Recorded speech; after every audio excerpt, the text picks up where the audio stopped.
Welcome. This is an actual play of a role-playing game. All the participants are adults. The content is intended for adult viewers.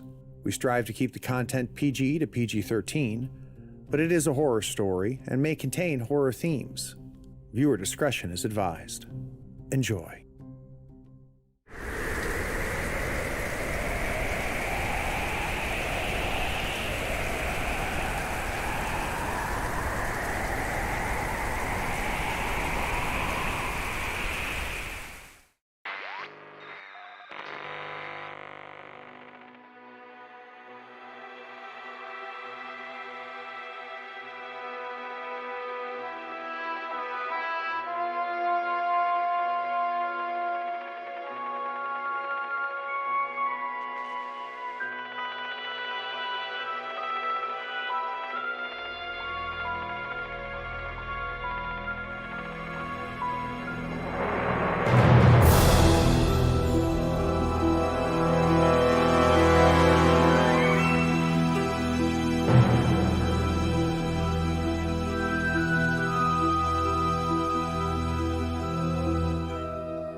Howdy, friends and floorheads. It is Saturday, too long since we've played. It's been 2 months. Scheduling gremlins gave us hell, but we are here, and you can look forward to, I think, more frequent episodes because we talked a little bit about scheduling off camera. But things aren't going well. So, Brian, why don't you tell us where we are? Please, ye of little faith. Everything's fine. So previously our heroes have been investigating a strange occurrence that happened over 10 years ago and sort of mentally wrecked a gentleman named Walter Winston. His daughter hired them to find out what happened. And after a visit to a sanitarium in Savannah, they have now come out to Los Angeles to investigate where these things actually happened. They have been talking to professors at UCLA and police in various parts of Los Angeles, and recently went to investigate the site where this gunfight, arson, monster attack, whatever it was, happened over a decade ago. And just as they were leaving that area, it looks like someone else may have taken an interest in their actions. So we kind of focus in on Sal, who is driving the car that you guys have, and he's there. He's got a bite on his leg that is itching a little bit from some feral cat or something that was sitting at in the ruins of that barn area.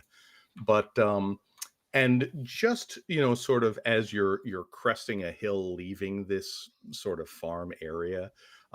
You just barely catch sight of a car that kind of pulls out from under some trees and starts following you. And it's the sort of thing that probably takes a few minutes. This person, whoever they are, is good. They wait till the last possible second. They're not, they don't slow down when you slow down, immediately. They sort of let it go. They clearly have, it looks like, some experience in tailing people. But you make a couple sort of exploratory turns, and it's clear that they are following you. So I guess the first question is, Sal, what would you like to do? Well, I think that we need to break contact with this guy and lose him if we can. Not knowing the roads here, I think, is going to be a hindrance. This is true. Sal will continue driving at his current speed and until we get a plan. I think that's what we'll do. I don't want to, make it look like we know he's back there. Right, got it. And I assume you give us the heads up, Sal. Oh, absolutely. Yeah. So I pull my gun out and just check the chambers and lay it on my lap. We cannot wreck another rental. Yeah, perhaps we just head back to the. We lose them in LA, where it's more busy. Or are we going to be on a stretch of road we don't want to be followed by another car? Do we have an atlas? You have a roadmap Okay. of Greater LA. It's not the kind of thing that you can easily refer to in detail while driving, but you could certainly, Alice is in the passenger seat. She could pull it out of the glove box and sort of sketch out a plan. Can I turn around and look out the back window and get Sure. a sense? Like, is it a car full of people? I don't know if they're close enough that I can really get a sense of what we're dealing with, because I think that's going to dictate what I recommend. Yeah, they're keeping their distance pretty well. Tell you what.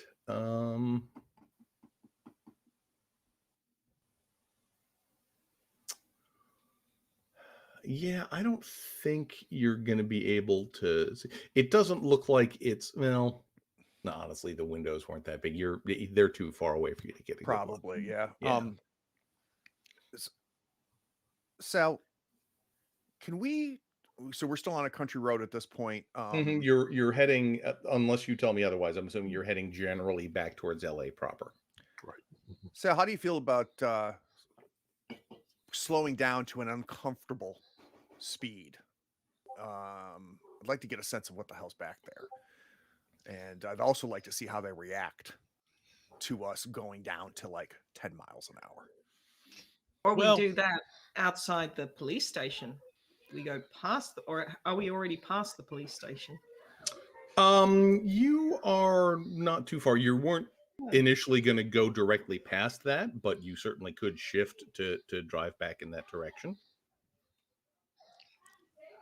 So, Alice, I don't think you're wrong, but it was very nice that we were alone the last time we encountered friends on the road.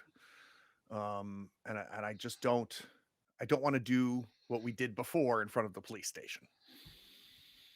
You'd hope they wouldn't. Well, I'll leave it Yeah. to you. I think I left Hope back in Savannah. Okay. I left my Tommy gun in my other suit. So that's my recommendation, Sal. Whether you want to do that or not, I don't know. Yeah, what do we got to lose? More bullet holes. More awkward conversations. Yeah. Sal slows down. All right. So you come up on a stretch, and you slow down, and this other vehicle comes up behind you. It's a slightly older car, but it looks like it was a pretty good one. It's one of the relatively new Ford V8s. So it's obviously got some speed on it if it wants it. And it kind of slows down, and they gets a little closer to you before they realize that you're just totally slowing down.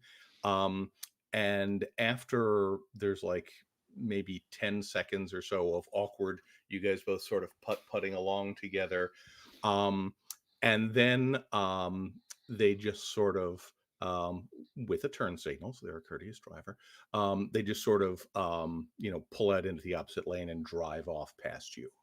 Beautiful.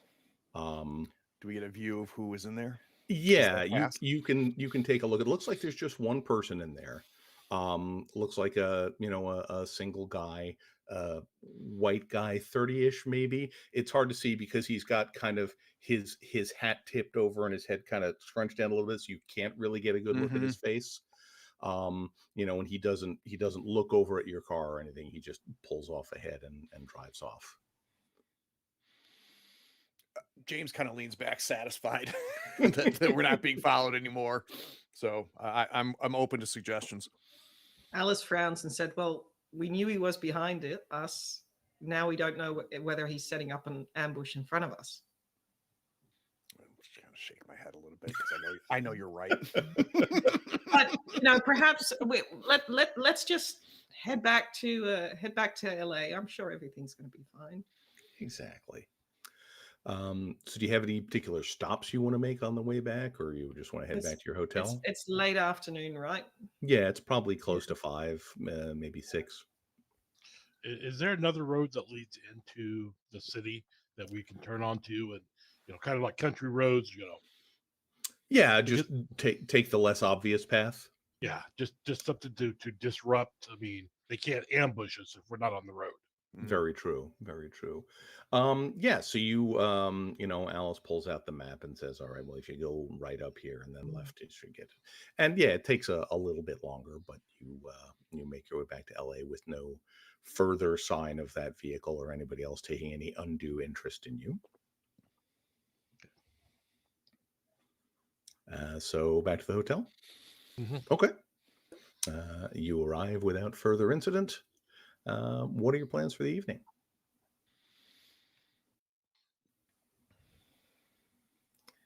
Could we call Janet? I'm just thinking because we've got that Vincent Stack guy, Mm-hmm. the New Jersey PI. I mean, if we called Janet, could we perhaps ask her to have somebody look into that, see if they can find some information in New Jersey about the PI? Love that. Not quite sure. Yeah. Oh, I should point out that And when report you back. get back, Adrian, there is a telegram for you from Janet Winston Rogers. Because if you recall, last time you sent a telegram saying, why didn't you tell us there were others involved in here? The reply you get from her is very simply, "What others? ? Am I in danger?" And I propose we send back a telegram saying, promising leads.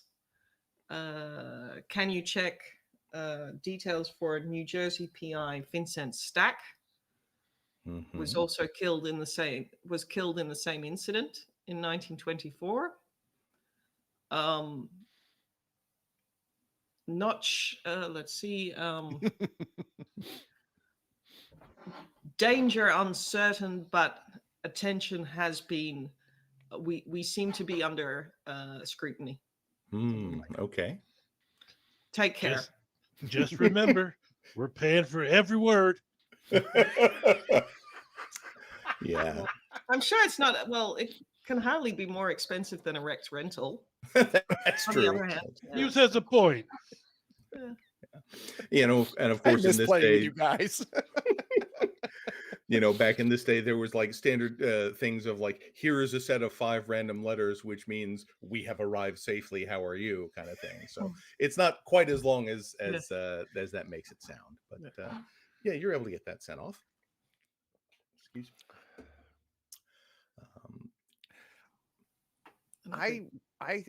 When the 4 of us are together, maybe over dinner or something, I'll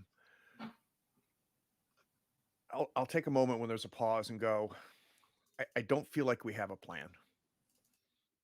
I feel like we're just chasing things right now, and I would feel more comfortable if we have some sort of plan. I feel led around as opposed to leading, if that makes sense.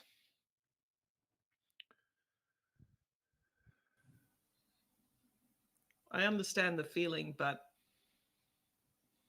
I think we're at the moment the plan is to pull on threads until we get something substantially enough to follow. We've got a couple of loose threads. Hopefully that professor guy will figure out the ledger, so that should lead to stuff. We've got that Echevarria guy is involved in something, so we definitely need to check out what was bought from the estate. And well, Ayres is involved in this somehow, but I think it's a bit too soon to ask Janet whether the plane will take us to Africa. Yeah, but I'd like to have a plan, but at the moment I think we're pulling on stuff and it's gotten somebody's attention, so it seems like we're pulling on something that's right. Go ahead, Adrian. I just had a question out of character. For the Ayers itinerary, do we know what time zone those times are in? They should have been in whatever the local time zone was, Okay. so the Ethiopia would be, it's probably GMT plus 3 or 4, I would think. Adrian will just sort of bring up sort of writing notes on the side. It looks like Ayers was in the Halfa at the time of the actual incident. Maybe there's something with that area. I know that Ethiopia, that area used to be called Abyssinia, has importance to sort of prehistoric sites, antiquities. Maybe it was part of some larger organization and they were trying to find some artifacts in the area. Yeah, there was mention that whatever dig was going on was being led by a Spanish archaeologist. The name Bartolo Acuna came up in some of the notes, so it does seem that it was not just heirs doing whatever was going on there. Another thing to note is that I have a slight knowledge of etymology of things. The name Echeverria is of Basque origin, another Spanish name. So there's probably something in that area as well to look into. Whatever it is, this wasn't just California. And if they're able to employ people from what was the name of Thailand at this time? Siam, yeah. Siam. If they're able to find people in Siam, in Ethiopia, and Spain, there's something larger here. If they're able to tail us immediately upon knowing that we know something, this is a very large organization. This is not just some cult of sorts. Yeah, but I agree, but I think that there's still stuff to be found here in LA. Indeed. Hey, Doc. Anybody ever tell you have a scary amount of knowledge? Yes. You know, actually. You would do well in the organization. Just saying. Oh, I love how painfully vague you are, Sal. It's a practice skill. You do it well. Thank you. Do we want to reach out to the LAPD, see if they have any more information on Echevarria?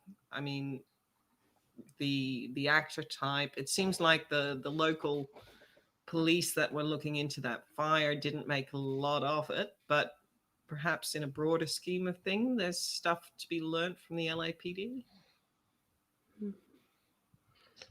Hey, Brian. Do you have Yes. any insights on that, James? What's your trust of the... I know it's not the same as the Chicago force, but what would you put their trust at? That's tough. You never know. I mean, even within my troop, it was a mixture. There's always going to be dirty cops. I'm tying back to what you said earlier, Doctor, is that if this is a very responsive organization, and somebody has access to a lot of information for them to be moving this quickly, that makes me a little hesitant to put a whole lot of trust in anybody but the four of us right now. But we are going to have to leverage, right? We are going to have to ask questions. But I think your instinct is right, Doctor, that we could be walking in and talking to a head of all of this at any point in time. Even going to the the Podunk Sheriff's Office we were earlier.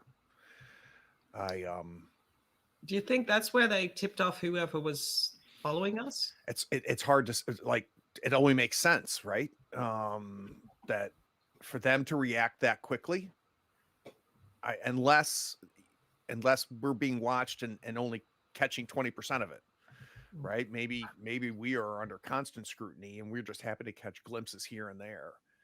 I'm willing to bet that guy that passed us, he's a private dick of some sort. I agree, Sal. That's what he felt like, a pro to me too, right?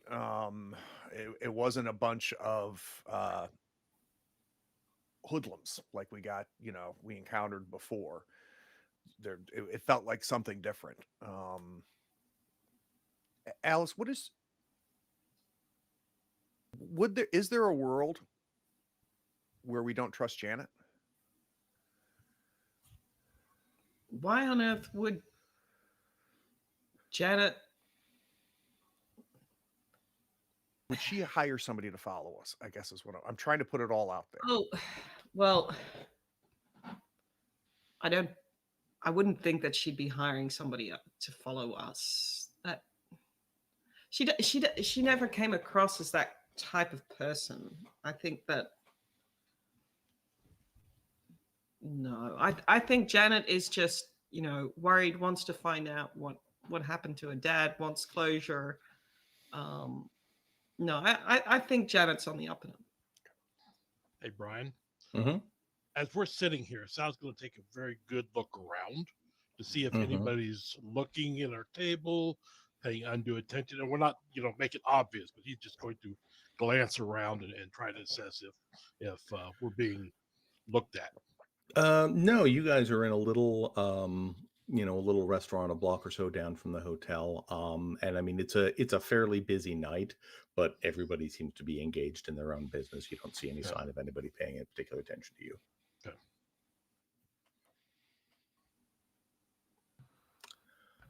All right. So, anything further we want to do tonight? Ideas what you might want to do in the morning?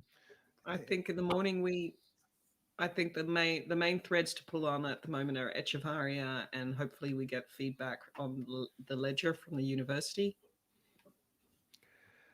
And yeah, and I think, you know, just keep on pulling on stuff, and perhaps the next time somebody follows us, let's put an ambush for them. Mm. And the only thing, James is not going to in any way like lean like we should go here first or that first. I'm not in that business right now. One thing I will say is previously we split up. Mhm. I don't know if that's smart for us to do again. I realize there's huge efficiencies in us breaking off in groups, but if I was in charge of dealing with us, the first thing I would do is an opportunity to isolate and make this group smaller. Yep. Okay. Exactly. It sounds like that's what I do too. That's fine. No. So shall we head over to Highland Park area, look into the Echevarria, and then hopefully by the afternoon our mystery professor will have solved the ledger. All right. So you guys make your way back to the hotel. No one seems to be pursuing you. There's no reply to your telegram yet. Everybody has a peaceful night's sleep. No weird dreams or anything. Yeah, that's what I wanted to hear. Excellent. Everything here is fine. Am I allowed to ruin it? Of course.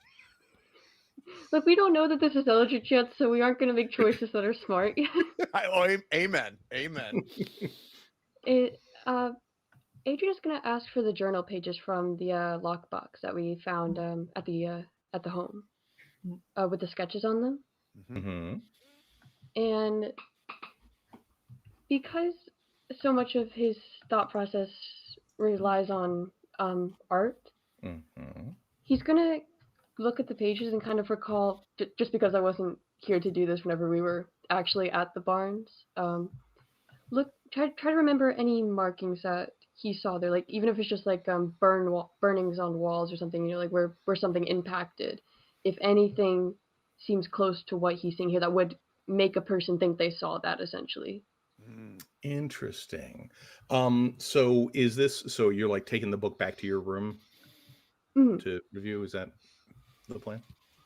Yes. All right. So you're kind of flipping through this, and you obviously there are a lot of he is not a trained artist, but you can get a lot of it's like the pictures of the people he was with, like the crew he was with, are all pretty clear and detailed.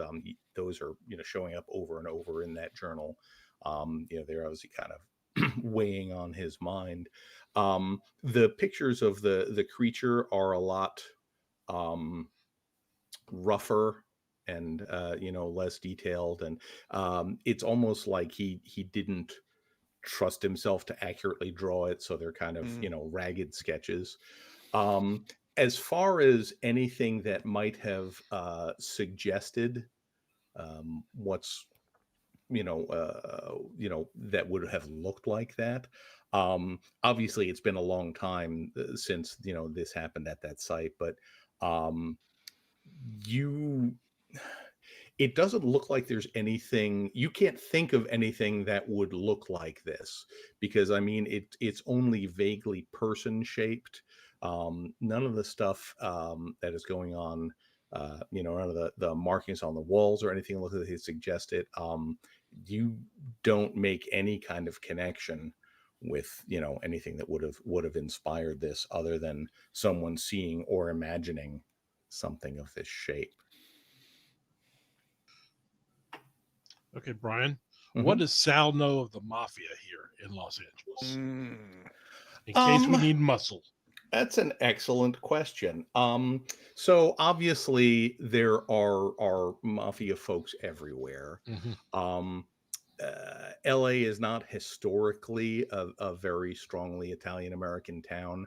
That there have been attempts to establish stuff out here, but there have also been conflicts. There are a number of Asian and Hispanic organized crime groups that have really kept the mafia from doing a whole lot. You could probably you might know a guy who knows a guy, but you don't expect them to have a lot of authority here. Okay. I'm just looking for if we need guns, or if we need, a couple extra bodies to put lead down range. Yeah, you certainly could investigate that path. You have a direction to go.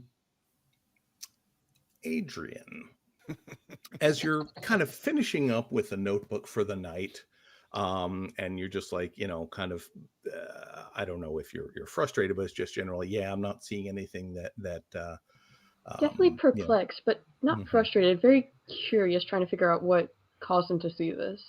You're kind of making a few notes on the page, and then you look up and you see that the book that you have open, it looks like there's like smoke coming from the edges of the book. Like these little tendrils or wisps coming up from the pages and the edges.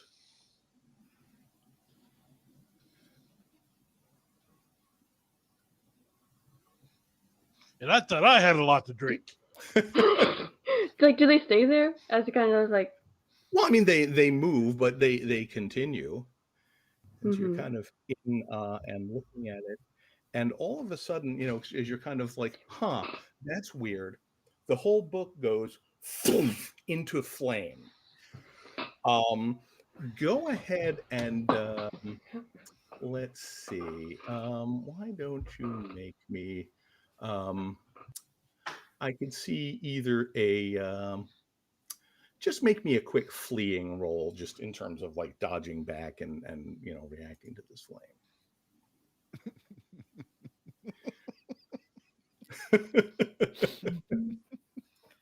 Okay. We wrecked the car. We burned down a hotel. That's probably fine. Just put it on our tab. It's fine, man. Yeah, exactly. Okay, so we're about to fall asleep, yeah? Yeah. And our points reset after we fall asleep, yeah? After you get a day's rest. Okay, I'm gonna use 3 of my fleeing. Okay, that seems reasonable. All right.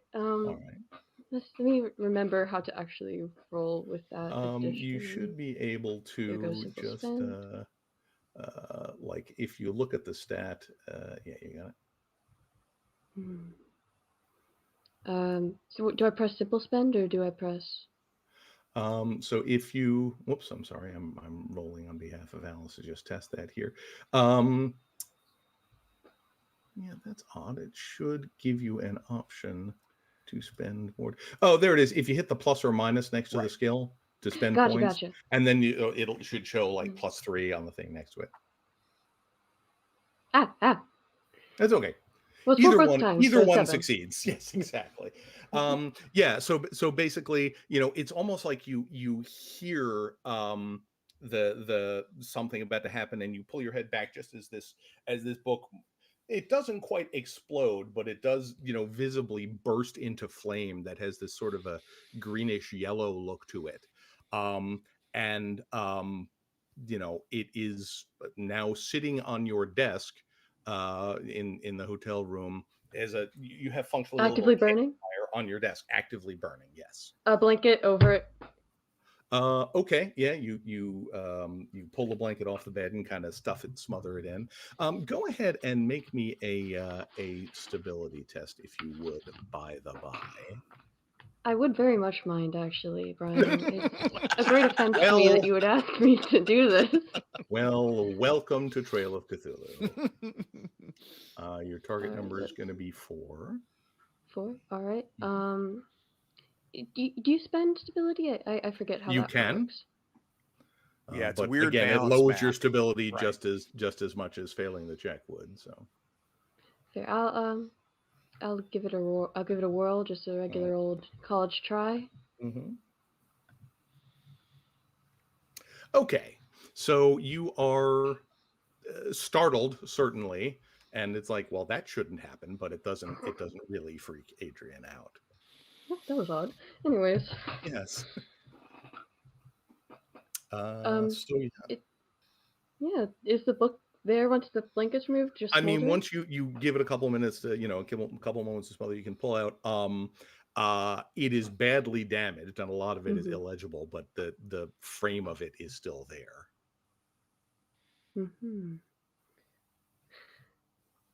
All right, then. Add that to the notes. Pyrotechnics involved. Additional data. Additional data acquired. Exactly. And that's Adrian, I guess. Okay. Do you mention this to anybody else, or just kind of? Oh, I imagine that we were going to bed. Was it? Yeah, you were probably getting ready for bed. Yeah. He'll plan to mention it in the morning if he's still sane by the morning.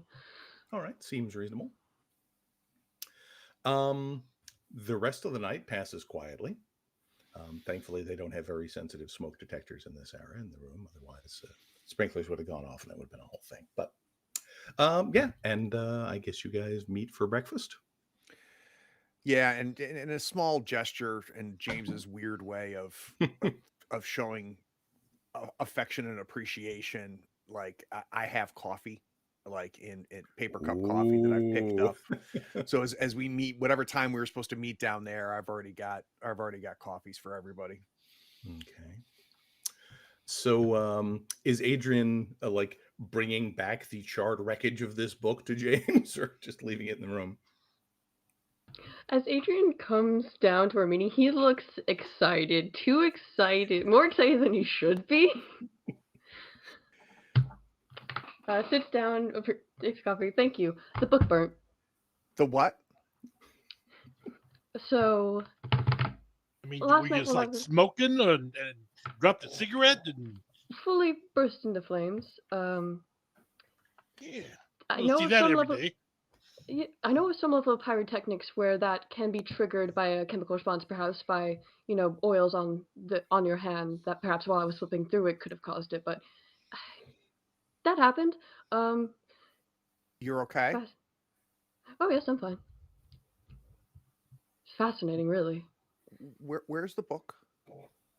I grabbed it up and I kept it at the desk. I didn't think you wanted me bringing the charred remains down immediately. I can go grab it if you wish. I turn and look to all three of you, and I'm like, I don't know what I want. I don't know what we're supposed to do. I'd say a book that spontaneously combusts, we should probably put it in something that's fireproof, so that when we come back, the hotel's still standing. And it doesn't burn down anything else. So perhaps if we give the book to the reception to put in the safe. Perhaps we don't. There's nothing left to salvage of it, really. Well, do you want to throw it away? I don't think we'd want to do that, but. You do have the metal box that you found it in if you want to just keep it in your room. You could perhaps keep it in there, yes, because if it is some chemical reagent that whoever wrote that used as a protectant on it, we don't want that being left in the hotel either way. Much less. Douglas wrote this. This was Douglas's notebook. So, and Indeed, I, but it has been underground for a good few years. That could have yeah, caused some difference with whatever ink he was using, perhaps. It's a strange thing, really. okay. But I think if we put it in the strong box, we'll have to take the other stuff out of there, because if it does go up in flames again, we don't want it to damage that stone or the other things. I stand up. I've not obviously not finished my breakfast. And I turn to you, Adrian, and I say, I'm gonna clean this up and meet you at your room, say in 15 minutes, and I'll bring the box. Okay. So, Alright. James, you finished your breakfast there? Sal? No, Sal, you can have my toast. Wonderful. Thank you. And what time is it about now, you think? Because I don't know how early a riser I you would folks imagine we are. would be starting early, don't you? Yeah. yeah, so it's probably too early to call. I mean, it's a Saturday, so but Mhm. the mystery professor said he'd be working on it. I thought today as well we might be able to go in, but it's probably too early to call the university to call him. So, because perhaps he's as smart as the other person said he was, and he's already cracked it. Well, Brian, when I get back to my room, I Mhm. want to try to find a place that I would feel comfortable as, like, if the maid service wouldn't find it. Like, is there a place that I could stash the contents of that box where I think that unless somebody was flipping the place, they might find it, but I don't want. I mean, you can certainly put it under the bed, or in some of the lower drawers of your dresser. Housekeeping doesn't usually go through that stuff. Okay, so I'll take one. I'll lower, like, one of the, like, the bureau dresser, not the nightstand. Mhm. I'm gonna go ahead and take the other items in the box, put it in Mhm. there, and then I'll just wait outside of Adrian's room for him Yeah. to arrive. So you're talking about the box the thing was originally in. The only other thing in that is that big stone Oh, slab. okay. I don't know why I thought there was more. Okay, so I'm Well, gonna put because that. there's also the safe deposit box you found here in LA, which had all the photographs and Right, the right, ledger, right, which you right. don't currently have. And Yeah, I put the stone slab then in Okay. my dresser, cover it up with Okay. a pair of pants or something, Yeah, and yeah. then I'll just wait for you, Adrian, by your room. Okay. When you guys get back up there, the book is pretty much a smoldering wreck, and the surface of the desk is definitely charred. But I you can think that sort is just inexplicable enough. They won't think I did something to directly cause that burn mark, so. of So as Alright. soon as that book gets in the box, hmm I'm not discussing anything with you, Doctor. I'm not asking you anything. I'm closing the box and I'm going back to my room. James, Yes. Adrian would have snatched, like, something from your plate before Sal descended upon it. I know you're You stressed, lose a but this... finger like that. Yeah. The things I do for my friends. I know you're stressed, but skipping out on meals will only make it worse. I give you a nod. The closest to a thank you that James is capable of right now, and I take the food with me. It's the most Um, important meal of the day, James. Yeah, I'm gonna put it back under my bed Okay, done. and then meet everybody back downstairs. All right. Where to now?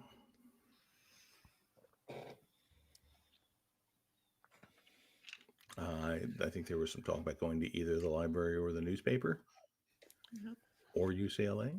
Where we want to start? There's a question I've got. Have Mhm. we looked at the journal prior to this? Yeah, you looked at it when you first got it and kind of skimmed through it. Just kind of strange, if that chemical stuff or whatever, we've been looking at it before, so Yeah, Sal, now that you mention that, would you be interested in spending a point of occult? absolutely. Okay. So, you're sort of thinking through this, and there was some you don't need to make a roll, just Okay. mark the point off. Oh, I see what it did. Okay, cool. Yep. Um Yeah, and you hear something, you remember that there was some mention in the letter that was in there that he thought that stone with the eye on it was some sort of protective or warding thing. Um, and it's from the description that Adrian gave of what was going on. Obviously he was trying to rationalize it, but you would suspect, not that you know a lot about how spells work or things like that, but you've heard of things like that, that it might have been that someone had some sort of connection to this book or was aware of it, and like maybe when it was far enough away from that stone, someone was able to destroy it remotely. So it might be some kind of magical connection that was used to destroy the evidence. Okay. Sal will kind of make that known. I mean, he's not, yeah, he's, he'll be blown about it. I think there's evil stuff at work here. Just say it. You'd make a great detective, Sal. Thank you. Adrian looks a bit too excited about all of these new developments in his little corner. If that was a protective stone like it was supposed to be, you remove that book from the box and it's no longer protected. And what are you even talking about, Sal?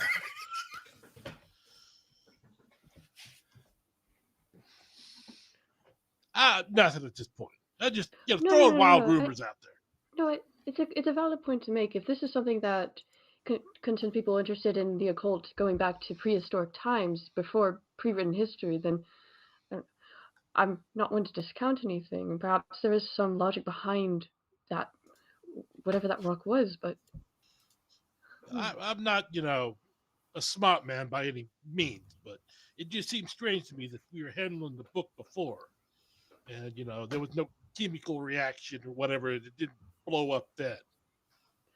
Well, a lot of traditional religions and beliefs have roots that they didn't even realize were there. Like a lot of traditional herbalisms have still held true today. Maybe there is something we're missing on a scientific level here. You going back to talking about science again, makes me feel better.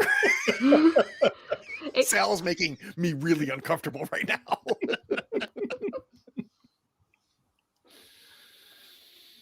All right, so where are we going first today?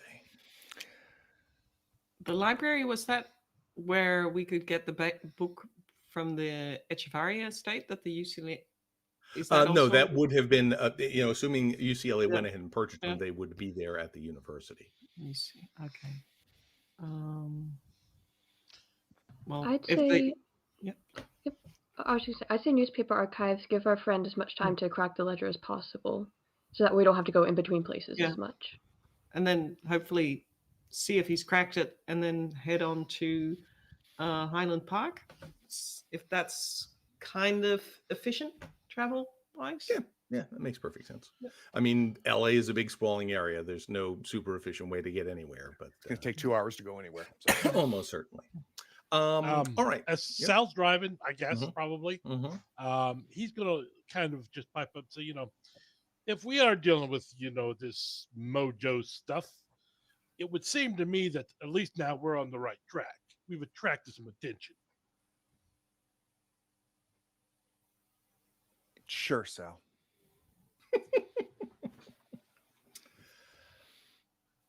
Just said.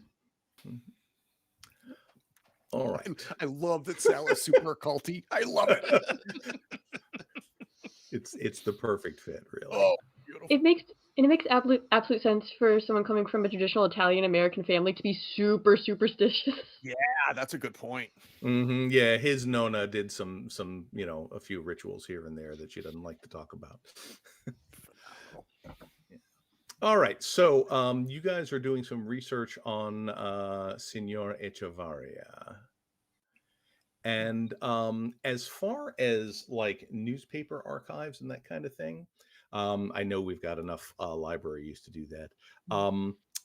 There's like the obituary, which you've already seen. And then There are a couple other references to him, um, as far as making a donation to some library or art gallery or charitable institution of some kind. But it doesn't look like, because there are a lot of people in Los Angeles upper society who make donations like that and tend to really sort of promote them. It's a big self-promotion thing. Echevarria, for whatever reason, looks like he just kind of did it without trying to call a lot of attention to himself. So there's not a lot of articles about him. And Uh, what type of institutions did he give donations to? Is there any it thing that seems like stands it's out? mostly art-related things, galleries and symphony hall and that sort of thing. And I don't know if we'd be able to find that at the newspaper or the library, but I think you'd want to know where he came from when he came to LA, that type of thing. If we could get a bit of a read of what his background is, Um, or I don't know, I some kind of public records. Although it's um, Saturday. Yeah, you're probably not going to be able to get into any sort of official records on the weekend. As far as the newspaper articles and stuff Mm, go, you don't get a lot of stuff on his origin. It's like he just sort of showed mm, up one day as an established person, mm, and obviously you could spend a tremendous amount of time going back day by day through all of these things and trying to find a reference, but mm. there's certainly nothing obvious about his background or anything like that. And can we figure out, people who he was socializing with, other inns, or we could find out anything about the household servant Diego Diaz? Do we know the address where he used to live in Highland Park? You do not. That's not mentioned in any newspaper stuff. Although, if you wanted to give me a library you spend, Yes. I thought you might. So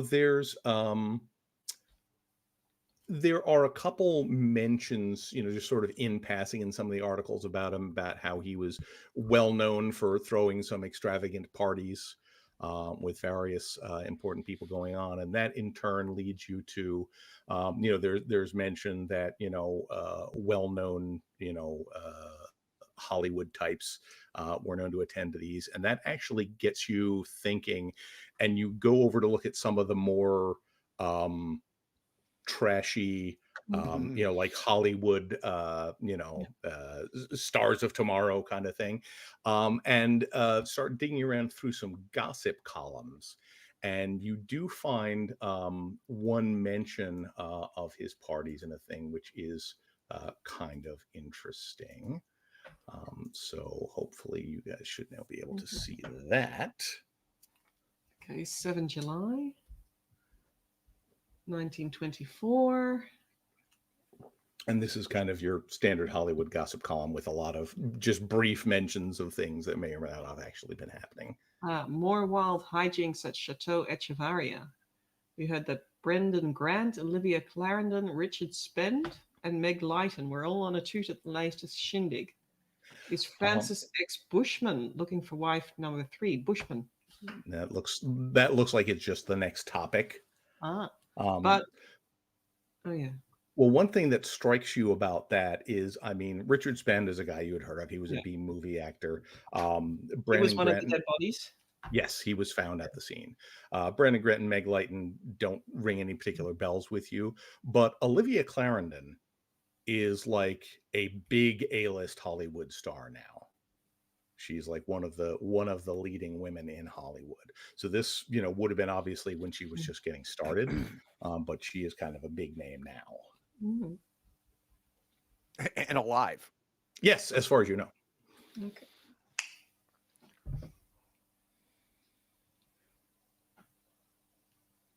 Well, somebody to talk to. But yeah, other than that, there's references to him living in Highland Park, but again, no addresses or anything like that. That's not the kind of stuff that usually shows up in the newspaper.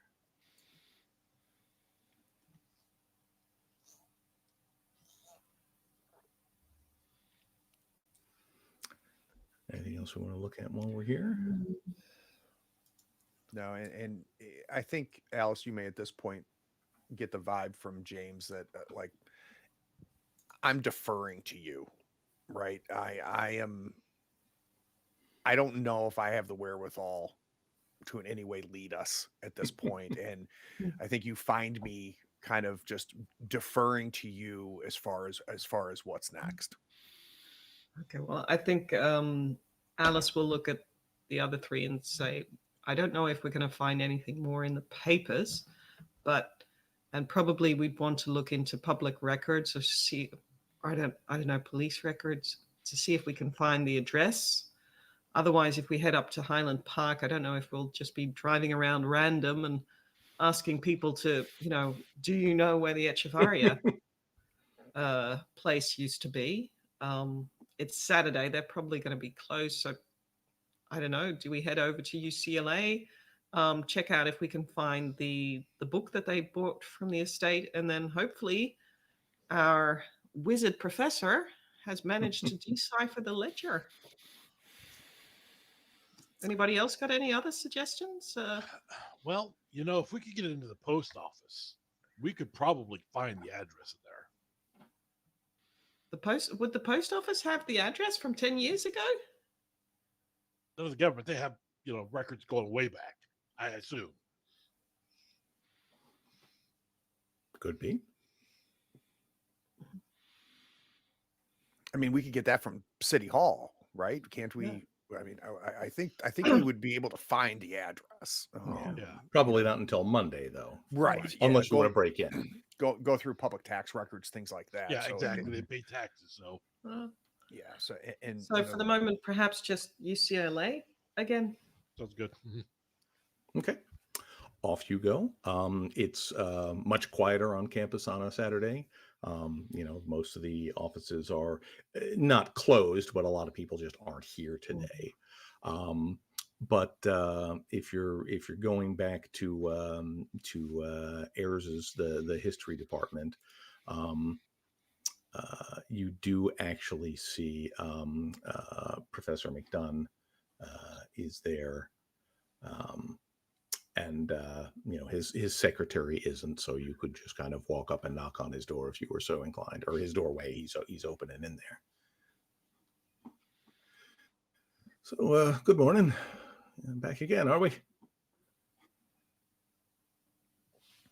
What can I do for you? Alice will look at James because she hasn't spoken to him before. Look at James and Sal. Mm-hmm. Wanted to check on any updates. Well, we haven't heard anything from Professor Ayres, if that's what you mean.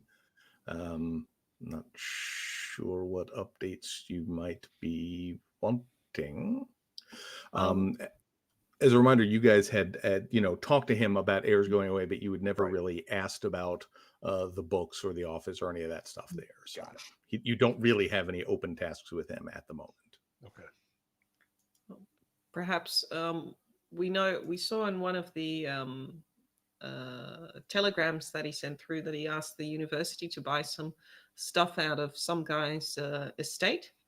Would that be in the library here, assuming the university did it, or? If we did purchase them, and assuming he never came to get them, which he hasn't come back, so it seems like they'd probably still be at the university library. Okay. And he, we'll sort of sketch out a note just saying, hey, these were purchased for Ayres in 1924. See if we have them, kind of thing.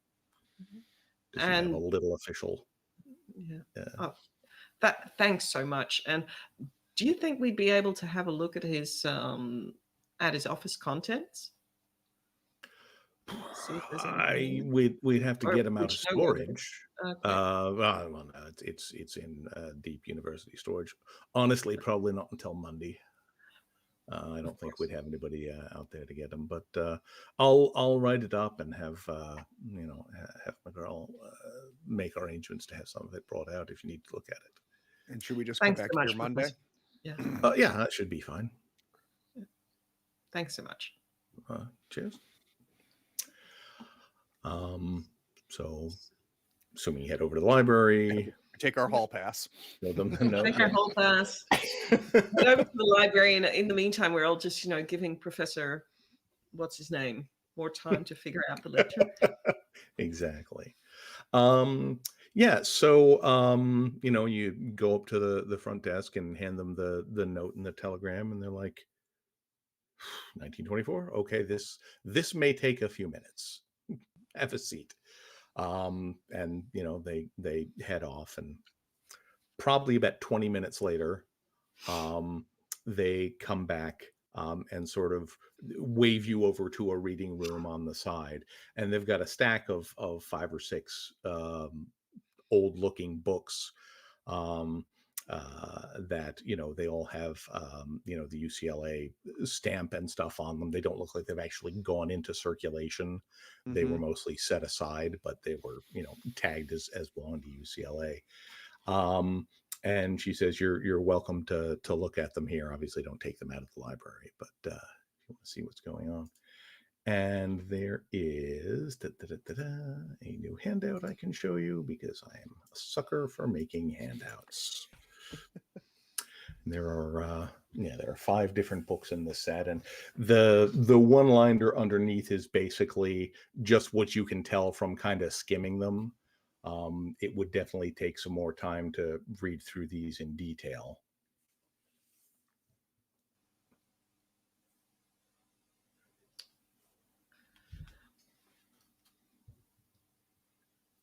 And I think Alice is going to be like, she's had enough of reading, and she's going to look at the others and say, shall I just pop over and see if the other professor's ready with the ledger? And she looks over at Sal and James, and so, and perhaps you can figure out some way that we could borrow these books.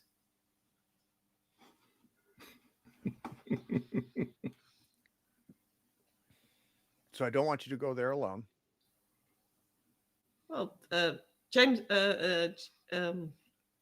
Adrian can come with me. I mean, we spoke to him the last time. We're both on use. We'll both be on campus. Yeah, I'm. You can see I'm reluctant, but yeah. So I turn to Sal. Sal, if I can keep the front desk occupied, do you think you could forget to put these back? Sure. How big are the books we're talking about, Brian? I mean, they're kind of I don't know, maybe 8 inches by 6 inches by an inch or 2. So you'd want like a backpack or a bag or something to put them in. Is it summer out, correct? Yes. And I assume the windows are open because there's no air conditioning. Yes, that's reasonable. Okay. I will while James runs interference, Sal will put these in the book drop. Go ahead, Mac. May I do something before the books are disposed of? I don't see why not. While we're still there looking at the books, are we allowed to flip through them any? Yeah. Just a shot in the dark from his own curiosity. Adrian's gonna look in the Ziggurats book. Since it seems to be mathematics based. Are there any references to like 13 as a major number in that book? Not that you particularly notice, no. Okay. Thank you. I will say, though, Sal, because you have a little bit of occult knowledge in you, that one book, Unspeakable Cults, you've heard of that book. Okay. It's a fairly well-known occult text. I mean, you don't really know any details about what's in it, but it's supposedly a well-known book about the practices and methods of various awful cults. Okay. Unspeakable ones. Indeed. Yeah, the only thing James is going to do before Sal does his magic is I'm going to take every one of these books. No, I'm not going to read them. I'm not going to look at the words on them, but I am going to kind of like do that where you flip them and then flip the pages just to see if we have anything falls out. Anything falls out or starts on fire. Okay, sure. Neither of those things happen. Okay. Looks like they're just the books. Okay. You know, that's kind of hard on the spine of a book. Just saying. And then you just charm the librarian to forget about all the books that we didn't hand them in. I'm sure. So I'm going to, and I'm not sure what I would say, Brian, but I'm going to go Mhm. back and come up with like 3 other tasks, right? Can you help me find this book? And just try to create a little bit of a time delay, so that Sal can do what he can do. And then Sal, are you thinking you're going to put him in the drop and we're going to go back outside and grab him? Yes. Okay. All right. Maybe even after dark, or, you know, when they're closed. But if there's too much traffic. Sure. Could be. James, what I'll want from you is I could see this being either a maybe spend me a point of like reassurance or even bureaucracy as a way to kind of tie up their attention and stuff. Yeah, I'm going to go ahead and do that. Spend on bureaucracy. Done. Okay. And then Sal, if you want to just make me a difficulty 4 filch roll to see Okay. just to surreptitiously get them out. Yep. This is Or totally... I think also there's another one, or conceal would work too. Yeah, you know how big Sal is. I know. You're not concealing you. You're concealing the books. It's fine. All right, I will attempt. I've got no points in either one, so we're just relying on luck here. How do you not have points in filch? Sal's not no that common kind of criminal. Yeah, I mean, that's thug level stuff. Nope. But you know what? Actually, thinking about it, with James's successful distraction, I think it would normally be a TN4. I think we can actually get you away to TN3. Great. So Okay. on further review, you're able to, it's close. It's that sort of classic, step over to the window, step over the window. But no one appears to have noticed the deposit of the books. Okay. Outside. And what I want to try to do, if we can, Brian, is keeping people busy. Anybody who like assigned us this area for the books, when they are not visible, Sal and I are just going to casually leave. Okay. Yeah, that seems reasonable. They're probably going to realize, that you're responsible for their absence. And it does occur to you that since they got that note from Professor McDunn, that might get back to him. But, sometimes that's what you have to do. So meanwhile, Alice and Adrian make your way over to the mathematics department, looking to find Professor Page. He is not in today. Oh. So if he's working on the book, he is presumably doing it from home. Okay. Sure. Although I would like either of you to make me a sense trouble roll. Hate this system. No, it's fine. Your difficulty is 4. For what kind of check? Sense trouble. Oops. Nope. I think Alice is just distracted and impatient. Yeah. Like, damn it, Paige Frustrated isn't here. that you're not getting the thing. Yeah. I should have asked for his. I should have asked for his home address. And damn it! Oh God, all we're going to be spending this weekend is reading those books. Can I spend 2 of my sense trouble? You absolutely can. Thank you. Ah! The system does not enjoy my existence. Uh-oh. Okay. There we go. Did it. Finally figured it out. Oh. Okay. All right. Close. Everything is fine. Okay, good. That's reassuring. Never felt better. All right. So you guys are able to regroup outside the library. with the books. Yep. Sal's able to wander over and casually scoop those up. And where to now? Well, I think other than perhaps doing a scenic drive around Highland Park. Yeah, I mean, without a particular address, your odds of finding something there are probably pretty slim. So I hate to say it, but do we head back to the hotel and just divide the books up amongst each other? I mean, these were apparently Echevaria's books, and I thought I saw some notes in the margins. So perhaps there's, they're his notes. I mean, short of breaking into the university admin to find out where Professor Page lives and then visiting him at home. No, I think we deserve to take Sunday off. I'm not a big reader.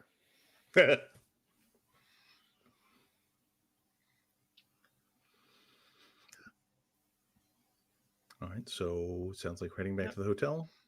Okay. You can get any there. attempt to talk me into reading any of those books is not going to happen. Just so you know. That seems fair. Yeah. Should we be wearing gloves or something in case he's scientifically combust?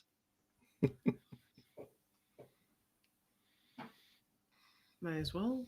Or we've still got that stone thingy. We could go to art galleries, see if they.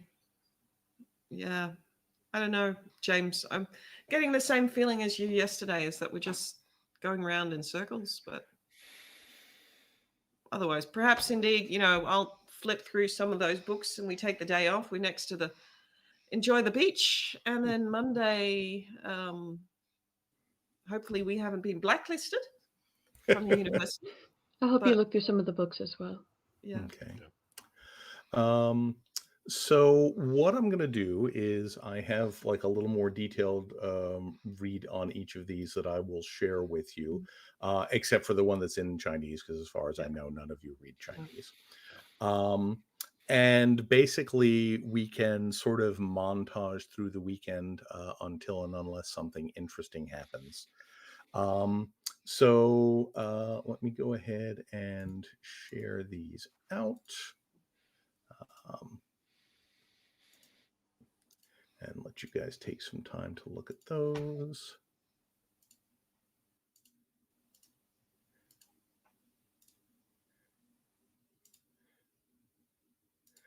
Sorry, I have to do these one at a time because of the nature of the way the Foundry does it. Hopefully, you should now. Unaussplicken Keaton. So hopefully you guys should have access to all four of those. We do. And I guess my question would be, do we want to go ahead and take a quick break rather than give our audience 10 minutes of looking at people reading things? I think that's a great idea. We'll be back in 10. All right.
All right, sounds good. And there he is. All right, we are back. All right. Well, so basically, you guys have a lovely Saturday of reading creepy, old-fashioned, weird texts about cults and architecture and weird poetry and just assorted strangeness. Very little of what's in there, I think, seems to directly connect to any of the stuff you've been seeing so far. It's kind of interesting or potentially useful to know what's going on in the in what the cult was interested in, but certainly with the information you have so far, there is not a lot to directly jump out at. With me not reading any of the books and doing my thing over the weekend, is there any potential of using my source of stability and potentially? So you're off reading your books, is what I'm saying? Yeah. Let's see. I think we might be able to do something like that since you have some downtime. Why don't we say? And I was thinking a point resets as well, if possible. Yeah, because I mean, you guys are certainly not doing anything very active here in terms of using skills and that sort of thing. So you should be able to get a refresh there. So is that a 24-hour or full refresh? It's going to be a 24-hour refresh. Yeah, okay. So basically, I will say you get to fully refresh basically all of the active stuff, which is like athletics, driving, firearms, fleeing, piloting, riding, scuffling weapons. And then as far as your stability, James, I'm crossing the streams here in terms of the rule of how this is going to be used. What is your current stability situation, James? I'm at 8 of 10. 8 of 10. I will say you can get 1 point back in that 24 hours by losing yourself in the pulps. Got it. Yeah. And is anybody actively wounded? Has anybody got health damage on them? Okay. Because you would also get 2 health back if you were down, since you have that day of rest. And do you think in that time, because are we skipping ahead to Monday morning, that we get a telegram back from Janet? Perhaps you do get a telegram back from Janet. She says that identified stack was one of my father's friends. And then just sort of please advise as soonest if there is danger here. Poor woman.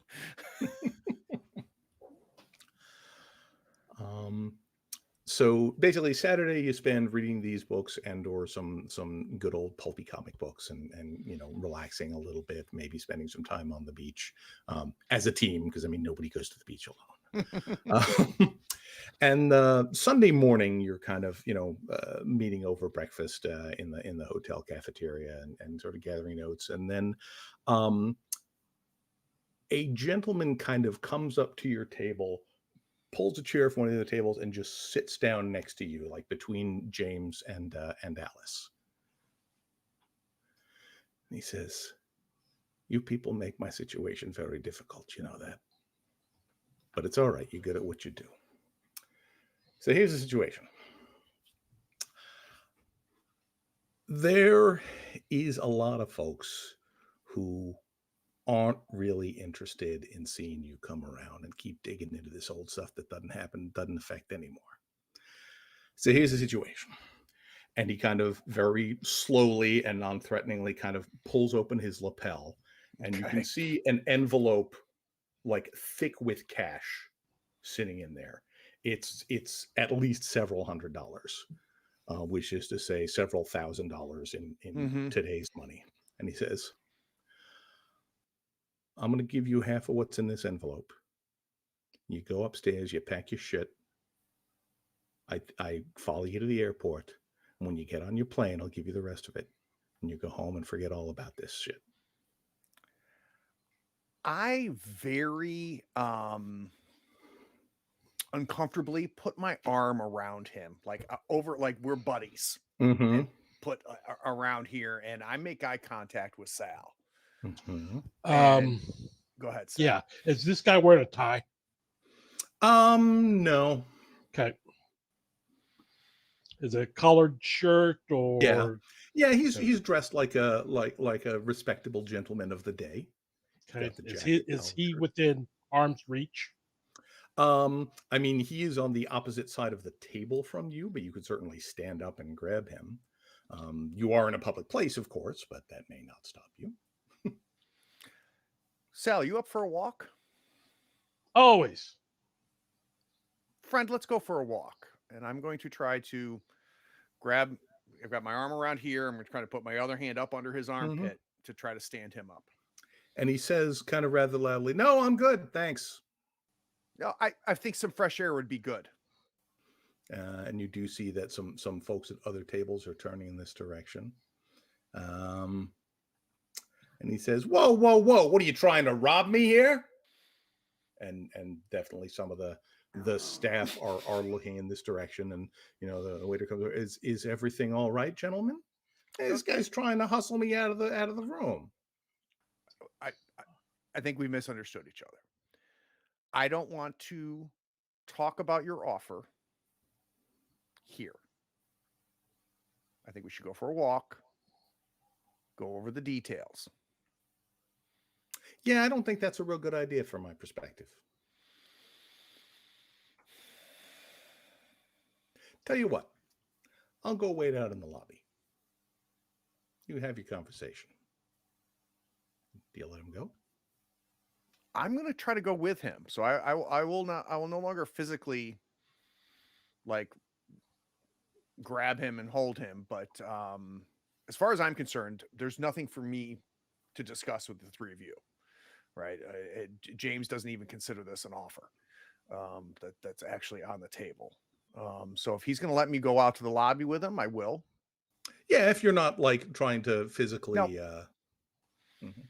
Sal will go too. Okay. Well, at that point, all right. So he will go out and basically take a seat in an armchair directly opposite the front desk.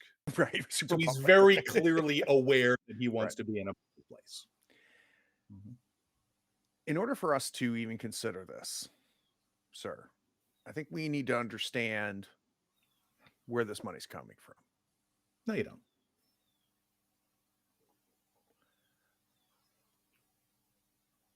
Maybe it's important for us to understand what happens if we don't take your offer.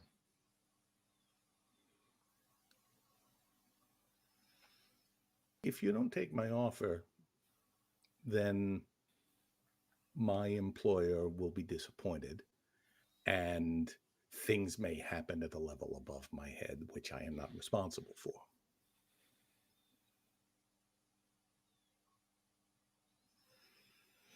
Oh, I've got so many thoughts. I mean, you two look like pretty tough guys. I'm sure you'd be fine. Your doctor friend might not do so good, though. Yeah. That was not the right thing to say. He's sitting down, correct? Yep. Um, And I would say both of you are probably well enough trained in this sort of thing that you can tell he does have a gun on him in a shoulder holster. Yep. Go ahead, Alice. I think Alice is gonna, because we stayed behind in the dining room. Alice is gonna look at Adrian and say, "Shall we try and sneak out and figure out which car is his?" I'm not sure how I would be able to identify that. Well, I mean, we can at good least see which car is his, or we get ready. Where did Sal leave the keys to the rental? And she's gonna We I'm may not be guessing able Sal to. probably has them. Yeah, Sal probably Yeah. still has I them. don't think we'll be able to simply identify his car just by looking at what's parked, but we can see. I imagine that's where you're going. If it's the car that was following us the other day, if that's what you were Yeah. interested in. Let's see if what cars are out parked up front. It can't be that there can't be that many. Indeed. And then Although I must admit, I am a bit of a conversationalist. I am very tempted to go and talk with him as well, but they seem a bit busy at the moment, so surely he'll be available in a moment. I'm sure he's concentrated on the other two. He Mhm. doesn't think we'll be able to do anything. Let's go out the back Okay. and Alright. check out the car park. All right, that seems reasonable. If you would, I'm sorry, go ahead. Oh, Idris, I do so hope I get to talk to him at some point. I really hope that's an option that's still available. We've got an interesting cut back to the lobby scene coming. Oh, no doubt. Yeah. So if Alice and Adrian would both give me a stealth roll, it's only target number 3 since he's pretty Okay. distracted. If there's any type of sharp knife on the table, there's probably one. Not a butter knife or anything. Mhm. Alice is I mean, gonna. yeah, steak and eggs is popular at this kind of Steak- time. I imagine Sal might have had some of that. Yes. Alice is going to grab one of Sal's steak knives. Okay. So, you said it was going to be a. Stealth difficulty 3. Oh, do I even have stealth? You may not, but you can always make the roll. No problem. Look at that. Oh, look at you. They're like Frickin' pros. ninjas. No, that was. Oh, that those was are both Adrian. Adrian. That's- Okay. Oh, it's Adrian. It keeps rolling double. I'm sorry. The first one was No 5. worries. Oh boy. Okay. Yeah. So, you guys, you grab the knife and start making your way out, and Adrian, even though he's kind of in the full sort of silent movie peek out, peek in, does one of these, but I mean, makes his way out unseen, and then Alice, just as you're like stepping out the dining room door, you hear the waiter say, "Miss, excuse me, I don't think we need to get you. What room number are we putting this on?" And just kind of has a conversation with you in the doorway. So while you're doing that, I'm gonna cut back to the lobby. And you guys are talking, and he's obviously focused on the two of you. You do see his eyes kind of flick over in the direction of the dining room for just a second, but he does not seem, at the moment, he does not seem intimidated by the two of Well, I've not even started trying yet. you. So he's sitting down. We're standing up.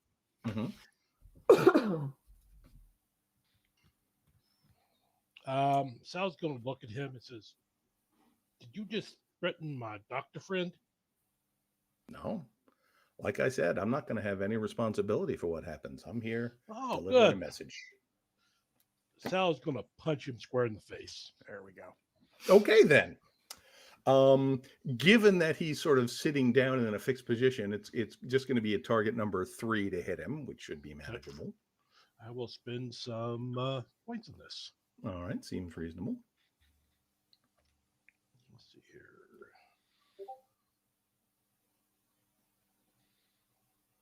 And I think that's good. Piece of cake. All right, yeah, you hit him square in the face. Go ahead and roll me some damage. Unarmed combat is normally a die -2, I want to say. Okay. You do that right from the die roller, Yeah. Chris. So Okay. if you go down, do Right do under a the -2, dialogue, yeah. and then Got it. roll a d6. Got it.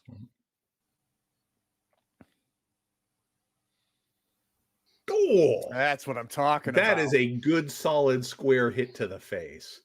And he, of course, lets out an off, and you hear somebody from behind the front desk saying, "Sir, sir." I want to do 2 things as fast as possible. One, Okay. I want to disarm him. So I want to reach into his jacket, into his holster, and I'm going to take the gun. Okay. And then I'm going to go to the front desk, and I'm going to say, "Call the police." Okay. So I'm gonna call the attempt to grab the gun probably scuffling. Yep. since he's obviously trying to resist it. So he's going to roll that as well. I'm going to go ahead and spend 3. All right, that seems reasonable. So I get a 5.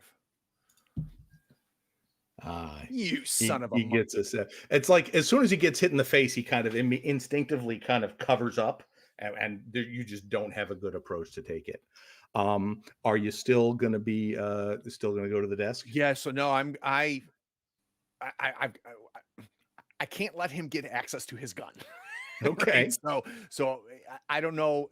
Like, did he fall over? Is he still in the chair? No, he's in the chair. I mean, he's right. got Sal more or less standing over him at this point. Yeah, I'm gonna slam my hand. If I can't get under the jacket, I'm gonna go over the jacket, so that I'm kind of pinning the jacket, forcing it to stay over the holster. So hopefully his hand can't go for it. Right. Well, right now he kind of puts both of his hands over his nose. He's like, "Son of a bitch! Call the cops, lady. This guy's beating me up." Oh yeah, we're not responsible for that either. You know. So yeah, you do see somebody behind the front desk calling picking up a phone and presumably calling the police. Okay. Alice would certainly see this from where you are in the entrance. Adrian, you're able to get out back, or I don't know if you want to wait for Alice. She seems to have been detained at the entrance to the dining room. I would have waited for Alice. Okay. All right. We don't know how many people they brought with them. That's true. So Alice, once it just takes a few moments to deal with the waiter, but you're gonna follow up back then.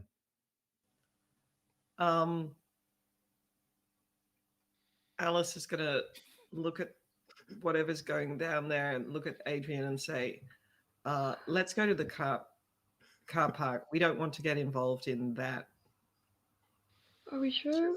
We really should try. Yeah, this. I mean, if let's. All right. Yeah, let's go. Let's check out the car park, and I'm sure Sal and James will be fine on their own, and otherwise they'll need us to get them out of trouble. Just stay on alert. Usually these offers have a bit of backup plans with them, so. All right. I've got my steak knife. I've got your umbrella. Yes, always with me. Now let's go.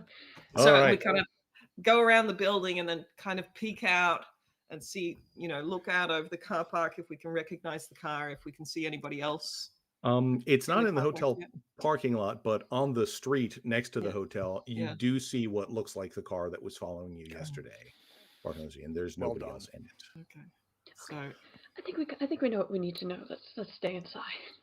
Well, no, I'm going out to that car. Oh, is there anybody in the car? There is not anyone in the car. Okay. Alice is gonna, watching the entrance of the hotel, looking up the street if there's any cop cars coming yet. Head over to the car. Okay. I'll go with you then if you're heading out. Yeah. All right, you're there. And is it locked? It is locked, sadly. Let me see. Well, I've got mechanical repair. Go on. And I've got a knife. And the car saga continues.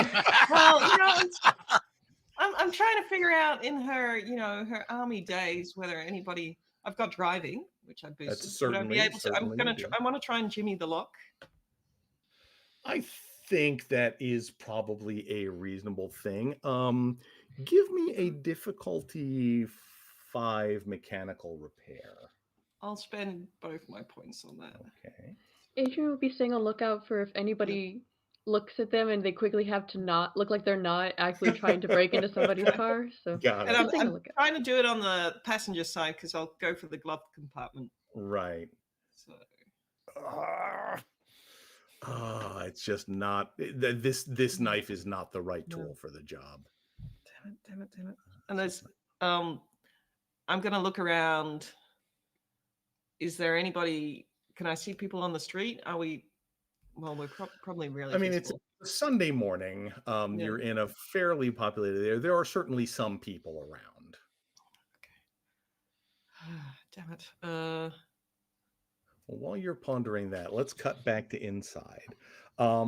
So this guy is, making no effort to, counterattack or, struggle together. He's just basically seems content to wait for the police to show up. I'm glad to hear that. I'm turning to the front. I turn to the Mhm. front desk and I go, we've had a disagreement. It's resolved. Apparently. We're all friends here. I think that Bullshit, we're all friends here. I'm sure it's going to take a minute or two for the police to go out. I think the three of us are going to we'll sort this out outside.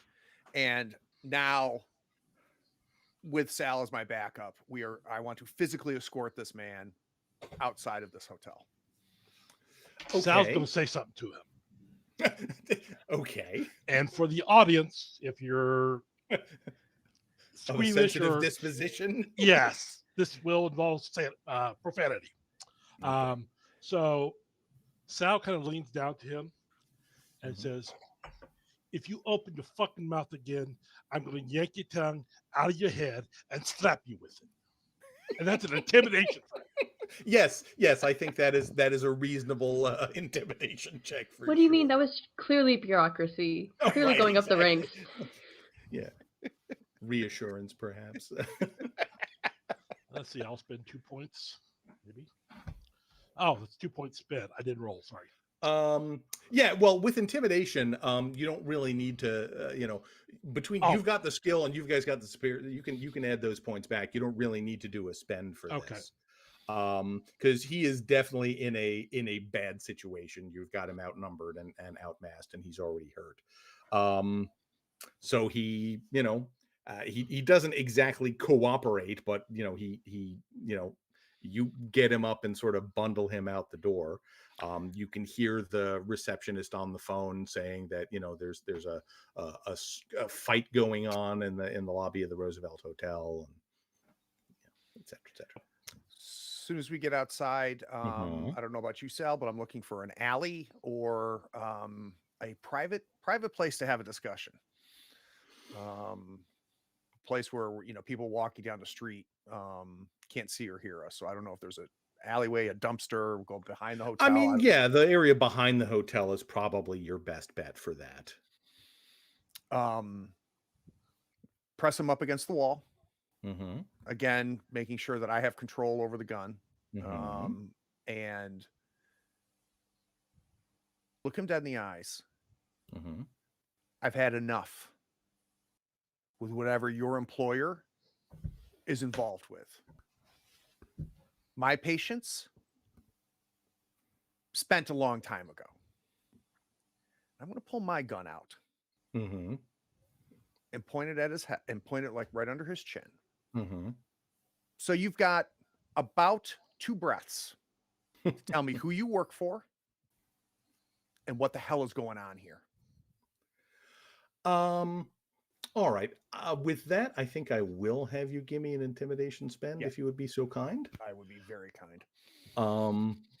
And he, he has his hands kind of open and off to the sides. He's not going for his gun or anything.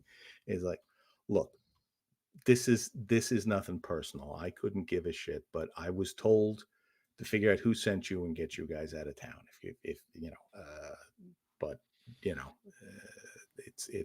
It's getting too rich for my blood.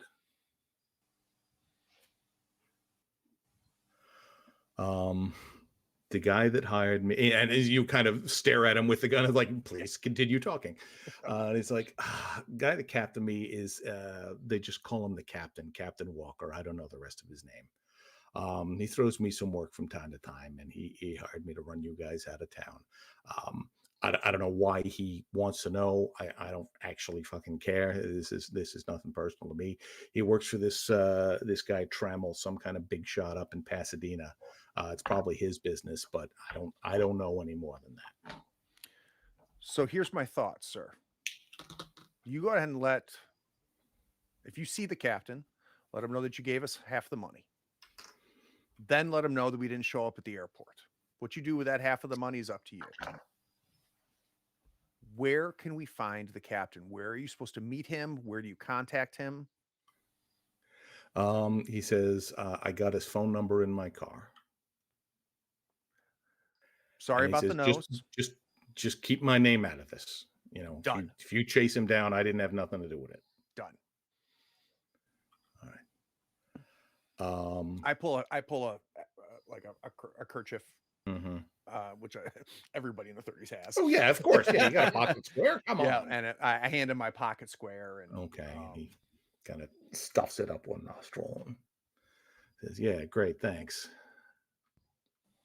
And let's go. Let's walk with him to his car. Okay. Thank you. Alice is breaking the window. Yeah, so Adrian's like, somebody's coming, and then you realize that it is the three of them. And I put away the knife, and I, kind of stand. We kind of stand back to the side, like. And he just gives you this disgusted look. And he. You right there, Pip? You right there, Pip? Everybody's fine. And he basically goes in, reaches very slowly and carefully into his pocket, gets his car keys out, opens the door, and basically there's like a yellow legal pad on the passenger side. He just kind of goes in and tears off the top page, and which seems to be the only one that has any stuff written on it, and hands it to you. And that looks something like this.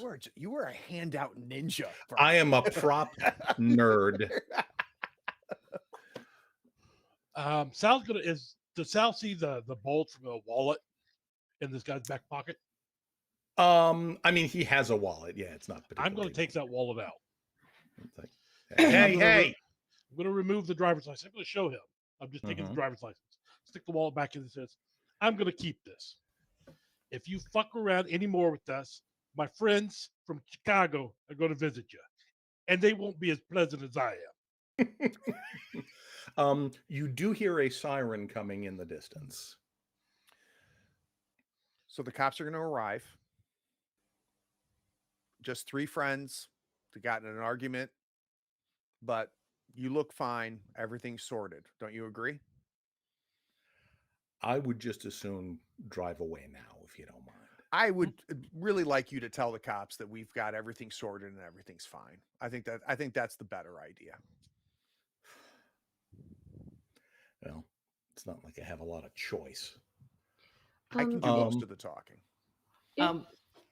Alice would like with Adrian, would signal to Adrian is like, we don't want to be here when the cops are here. So try and keep the necessary exposure to cops is limited as much. And said she'll look at James and Sal and say, we'll head inside and get stuff ready to go. I'd like to hand you guys the legal pad. Yeah. Okay. Yeah. So before Adrian heads out, does kind of look to the guy holding his nose. I'm real sorry. Looks like he wants to help with making sure the nose is okay, but is actually being called away. Just like, yeah. I'm sorry about that. It ain't like you did it. Yeah. Also, gets a little excitable sometimes. These things happen. Yeah. So, you see a police car pull up to the front of the hotel. A couple guys come in. I'm gonna meet them. Okay. Yeah, I'm gonna meet them. Show my badge. Say, guys, sorry to bother you. My buddy Sal and his friend got a little bit of an argument, something about somebody's mother. They do this, and it's pretty much sorted. If you want to go talk to him, yeah, we do actually. Yeah. All right. So and I'll walk them right to it. Okay. So they come along, and when they see this guy with the handkerchief on his nose and everything, one of them says, "Jack, who'd you piss off today?" And he just kind of shakes his head and he just says, and you can see for a second, it looks like he's calculating his odds. Because he, do you have any points in assess honesty? I do not. I do. Yes, I do. Okay. I do have points. I've got 2 points. Okay. All right. So you don't need to spend them, but just, since you have some training in the skill, it looks to you like he thinks the cops are on his side. Okay. And he's kind of trying to figure out if he can turn this around in such a way as to get you guys in trouble. But it looks like the intimidation from earlier and Sal's threats to his friends from Chicago seem to have taken root. And so he just sort of says, yeah, I was just mouthing off, you know me. And so they kind of look at Sal and they look at James and they look at Jack, apparently. And he's like, "You sure?" And he's like, "Yeah, don't worry about it. I'll tell you over a beer sometime." And they're like, well, okay. Don't do it again. They get your names. Yep. And I apologize, guys, he has a temper. Really hate to have pulled you away from whatever you were doing. Especially with the talk about my mom. I'm staying here at the hotel. Plan on being here for a while. If you need me to come up to the station, fill out paperwork, whatever I can do to minimize the work that you need to do, you just let me know. All right. Well, just I hope we don't see you either of you again while you're here. I think I love that idea. All right. And they give Jack one last look, and he kind of nods, and they head off back to their patrol car and drive away. Sal, I'm good with Jack. I'm good with letting Jack go if you are, especially with you having a driver's license. Yep, absolutely. Okay. Then he will head over and get in his car and drive away with many a dirty backward glance. Sal will say to him as he's leaving, "Have a better day, Chuckles." He didn't have to say he didn't have to say the thing, and he said the thing. Fair enough. Okay, so meanwhile, with the team that's gone back inside, you guys doing anything in particular, or just waiting for this to settle down? I think, waiting for it to settle down, waiting for the others to come back. Okay. Kind of being ready to, yeah. Yeah, so I imagine a few minutes later, you guys are able to come in without further difficulty. Where can I find that, the notes again? It is a note called Pisner's Notes. You have his driver's license. His name is Jack Pisner. Got it. Okay. Group incoming for digging around 24 fire, AG lot 12. Is that where we were? That's the address of the bar. Got it. Yeah, Reseda. Okay. Savannah torpedoes, no good. And you would know that torpedoes at the time was basically a generic term for thugs. Muscle. Got it. Pay off $1,000. Why here? Why now? Bonus. Okay. Annoying woman. Uncle Lester board. New dates. No address until now. Cop, ex-cop, Chicago. Didn't talk much. Big guy muscle. Bookish, skinny professor type. All right.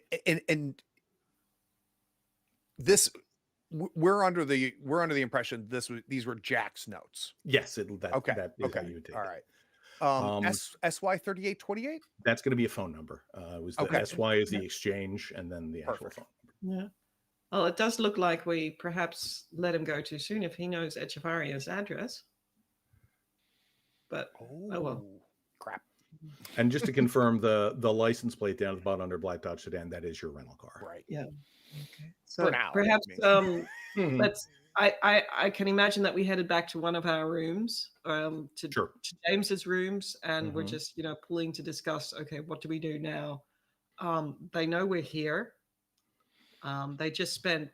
Were apparently willing to spend a lot of money to get us out of here. Not only that, I think this is someone we talked to already. At least with the way they write notes, with the notes are No, given about these are it. Jack's notes. These are Jack Pisner's notes. Yes, so. but he had to get them from somebody, and it seems like somebody who already talked to us. Yeah, we don't know how he has this Hmm. information, right? Well, Was he told this, or has he been on us for a while? And I'm asking that he's in been on character. us since yesterday. Mhm. So at least since yesterday. This is, if we look at what the information that they've got now, is he doesn't seem to know about what we did at the university. And you would remember, Alice, that Uncle Lester Board Yeah. was the name you gave when you were at the sheriff's office. Yeah. Just before you were on your way to the farm. So the only two people who know about Uncle Lester are Professor Page and the sheriff's office. So that confirms for me that Yeah. we've got Sheriff's dirt up office. there at that Yeah. sheriff's office. Probably a captain up there. Oh. Yep. Instead of you're thinking and Captain maybe is not a nickname, but a title. No, it's a title. Yeah, title. Yeah, but I think we need to discuss what we're going to do now, because apparently it's going to be clear that we haven't cleared out. I think we need to clear out of this hotel. Just, assuming that he tells them whatever you told them to tell him. We need to relocate. I'm going to turn it in the rental car and get it. I'll take care of the rental car. I'll turn it in, get us a new one.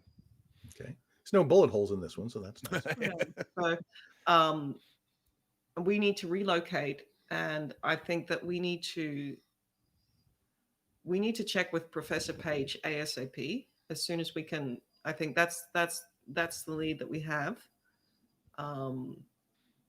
and we need to lie low a little bit and see. I don't know. Have somebody else call. I don't know. Do we call that? Yeah, I'm number? I'm not sure what we No. do with this phone number No. yet. So I'm with you. I think we need to get out of downtown. Yeah. Yeah. Go to a burb like Yeah. I don't know, go to Manhattan Beach or something like that. So something that's LA adjacent. Yeah. I'll take care of the new car. So if you guys want to, I'll check out. You guys check out. I'll be back here within an hour with the new car. And I think I'm just checking. Would the hotel know? Because apparently they don't know. If I'm reading this note, they don't know who set us on fire. Does the hotel know Janet is paying for this? Because if it's not going to be that hard for them to, they'll talk to the hotel staff and they'll get the link with Janet. Do we need to warn the pilot?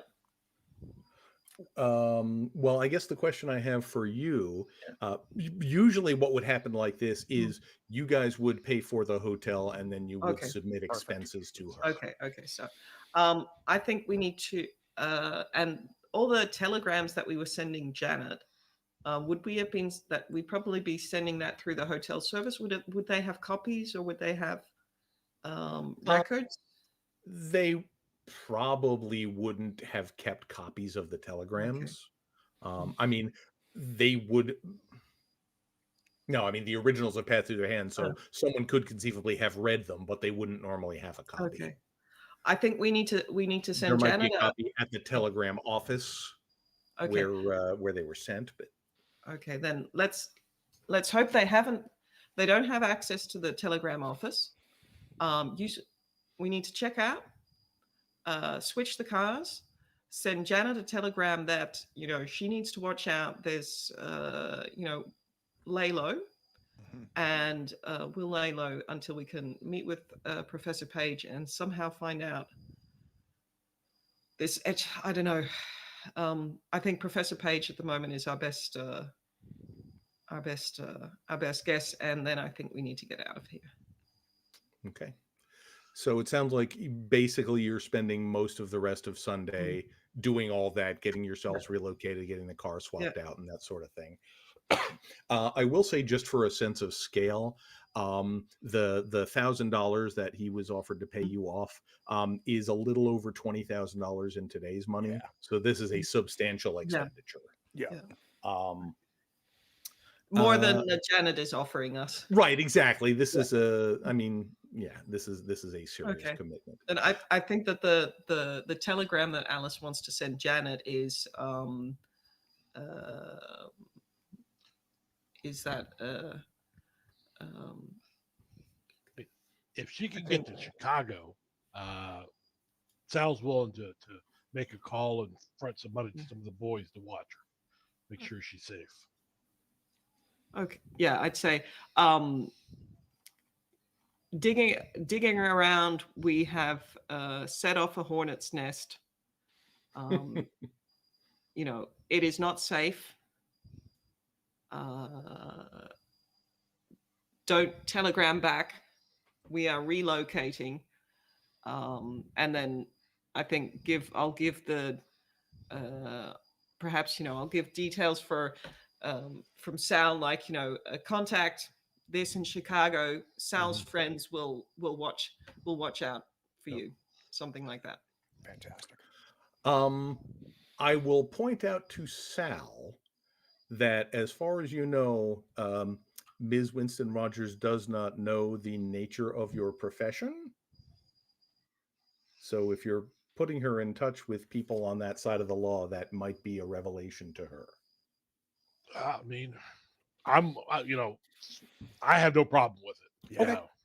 Just making sure that's here. All right, cool. I'm pretty sure she doesn't know that, Sal is an accountant or anything like that. Right, exactly. He pretty much looks the part. So yeah, that's true. Import export. You can trust Sal's friends to keep you safe, something like that, and then instructions. Yeah. Okay. All right, so you get that sent off. So basically we see a montage of people, packing up, loading luggage into the cars. You're probably going to get maybe a hotel in Inglewood, which is fairly close to the airport and outside the main rush. It's not quite as nice as the one you were in, but it's fine. That takes most of Sunday. Anything else you want to get done before we move to Monday? I will say there's no further sign of any pursuit, or tales as you guys go through all this. I think I'd like to suggest to the others is that we need to wait up for Professor Page. That when he comes into university, that we can kind of catch him before he gets into his office. Yeah, I agree. And Brian, from a time period standpoint, I don't know if you would know this or not, but do we have any recourse with this phone number other than dialing it? Right? Is there? I mean, if you could get somebody at the phone company, if you could maybe sweet talk somebody into looking it up, they could do that. Okay. That exchange, the SY, will tell you a general neighborhood where it is, but not enough to narrow down an address. And Alice, I'm just going to say, I think we add to the list, maybe a stop by the phone company, shot in the dark, if we can't figure out. I'm kind of with you. I don't know what to do with this number. I don't feel ready to call it. Let's see what Professor Page, what we get. Hopefully we get something from Professor Page, and perhaps just before we leave, we make a call from a cell phone and see who picks up. Cell phone? I'm sorry. Yeah. No, payphone. Phone booth. Phone booth. Is she Eldritch influences? They're warping the timeline. Yeah. A phone cell. Yeah, right. Exactly. You're going to need a very. Yeah, it's true. You're going to need a very high mechanical repair roll to invent telecommunications. Yeah. No. Here's a thought, guys. how about we just call the sheriff's office and ask for Captain Walker, just see if they say yeah, well, he's not working today, just to see if we can validate yes, that is who we're dealing with. I'm good with that. We can do it from a payphone or phone booth or whatever. Okay. I mean, it's not like there's not a lot of phone tracing that goes on in this era, so you could make it from your own phone and they'd probably have no way to know. All right, so who wants to make that call? Sal's absolutely will to. I mean, okay, he doesn't have a problem with it. He's got a Chicago accent, so yeah, exactly. Yeah, so you give a call and it's like Pasadena County Sheriff's Office. Yeah, is Captain Walker available? We don't actually have a Captain Walker here. Are you sure you're calling the right district? Probably not. Man, I'm sorry. Okay, done. And then he hangs up. Mm-hmm. Yeah, no, that was a different phone number than the SY 3828. Yeah, that was the sheriff's office. Yeah. Well, I mean, but yes, it is not that number. Good point. Look at you. I will throw out there, the other place we have a couple other potential captains. If this in fact is a title, not a nickname, and that's the LAPD or military. There's nothing indicating military is involved here, but that's the only thing I can think of as far as captains are concerned. Or some sort of vessel. We are near the coast. Right. Or yeah, true. But I am 100% behind what you said, Alice. I think we should meet the professor outside his office, outside the building, maybe even. Okay. Are we going to try and drop the books back off? What books? Okay. Then because I think that's probably, once we've spoken to Professor Page, we've probably burnt our bridges at the university, so we can't check with Ayers stuff. I guess my question would be then to the doctor, like, is there more from these books? Should we keep these at our disposal? Or do we play the idiots like, oh, I thought we could check them out. Sorry about that. Here they are. Do we need access to these, Doc?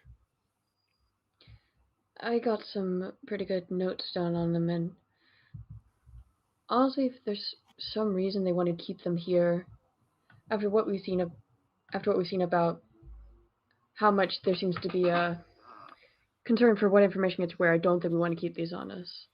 Okay. Sal will point out that the I think it's something cults, the one that he's heard about.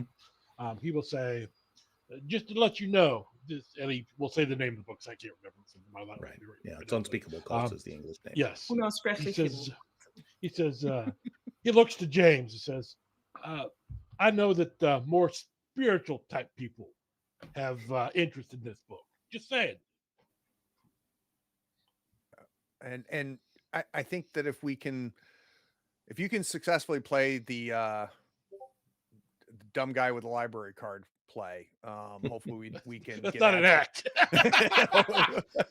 we can not get our professor and friend in trouble, and hopefully if we need to, we could get access to these books again. Well, he was going to ask to get us access to Ayers stuff, so if I go to see Professor Page, you bring back the books, check out Ayers office stuff, and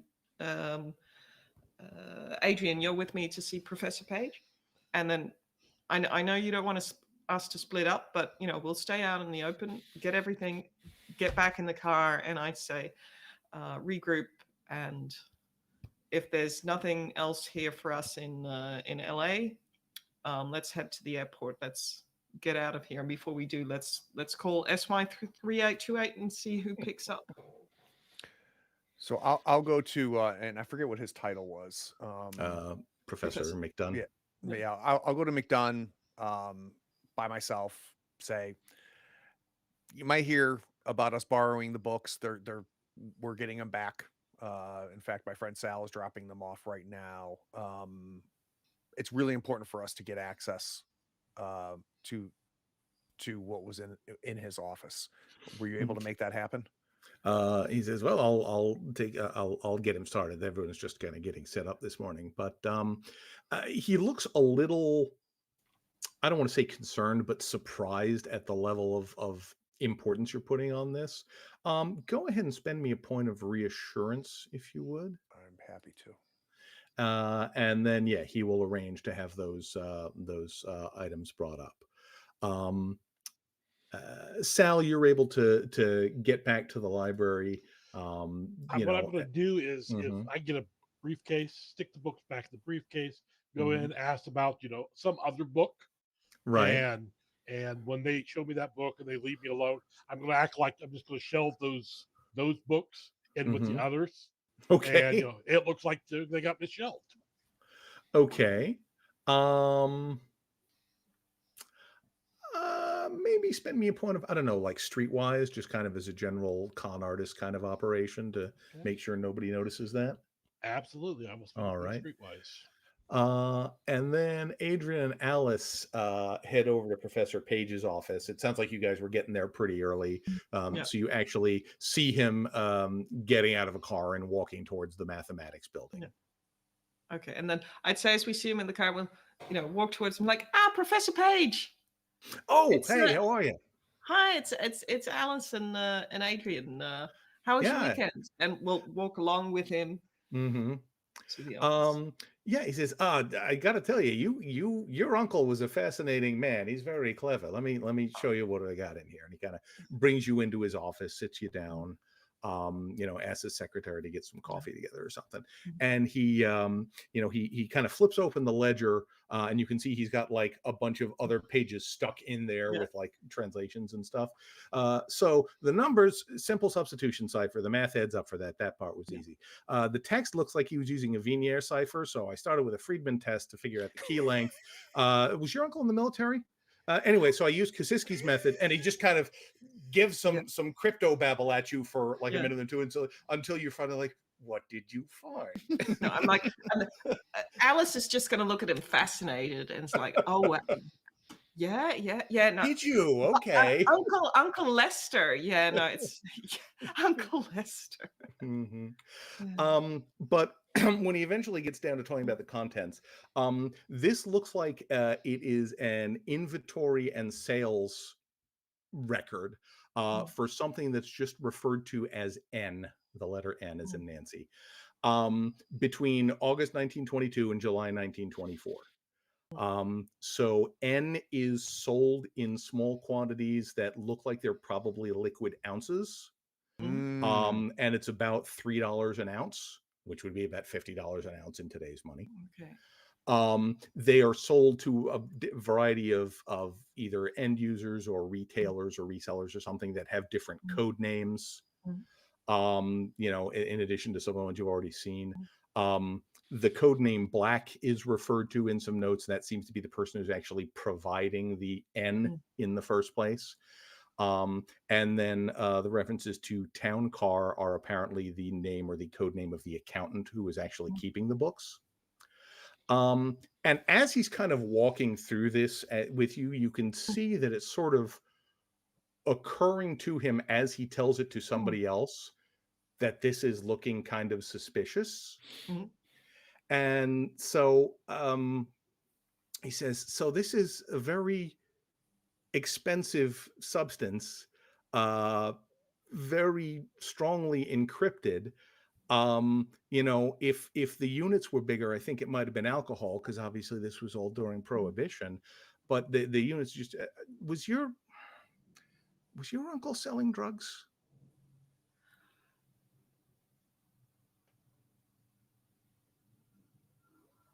Maybe. I mean, he was always a bit of a, Uncle Lester was eccentric. Well, geez, that's a whole other level to Uncle Lester. But why would he leave the? Is there a possibility that it's pharmaceutical drugs? Maybe getting them to people illegally without going through any doctors. I mean, maybe there's not a lot of details here on it. you know, I don't like to cast aspersions on anybody's family, but it seems kind of weird. And this is a pretty big operation. They got like a half dozen different resellers going on, and Well, I don't know.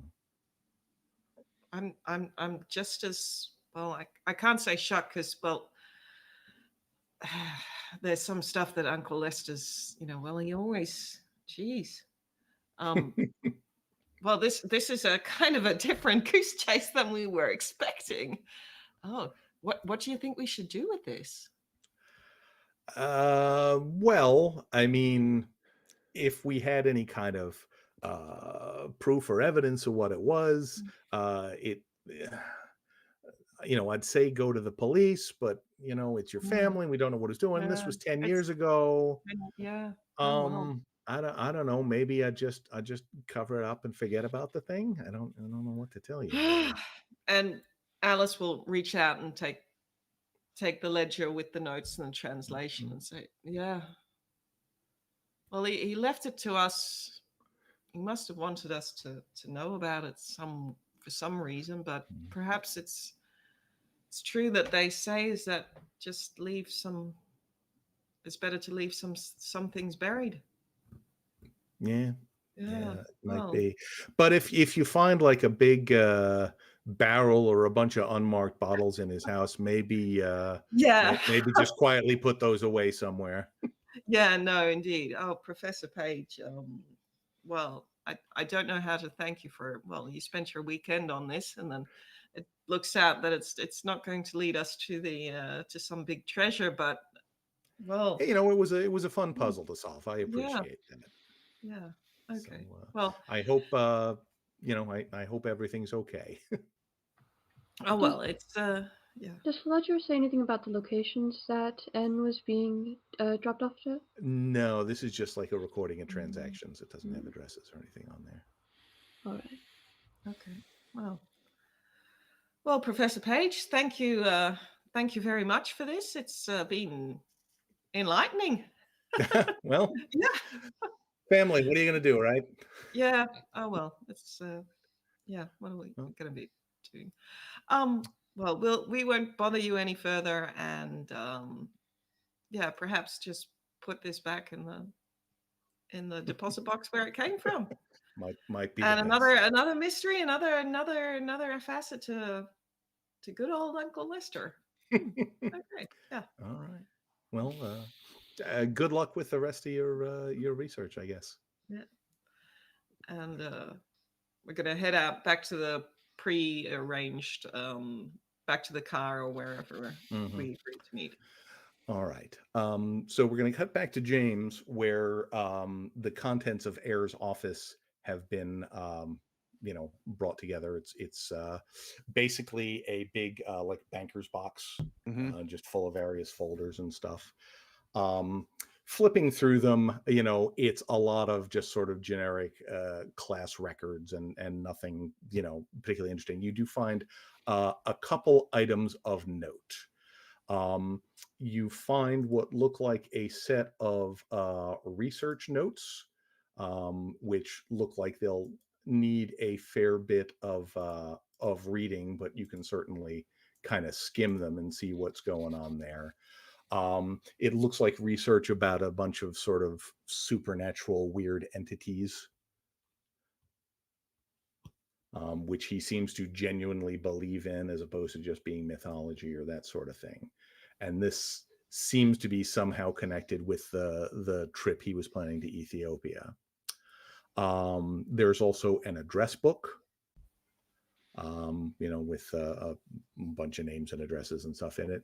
And the other thing that strikes you as interesting is there is a headshot of movie star Olivia Clarendon, which is signed George, thanks for everything, XOXO.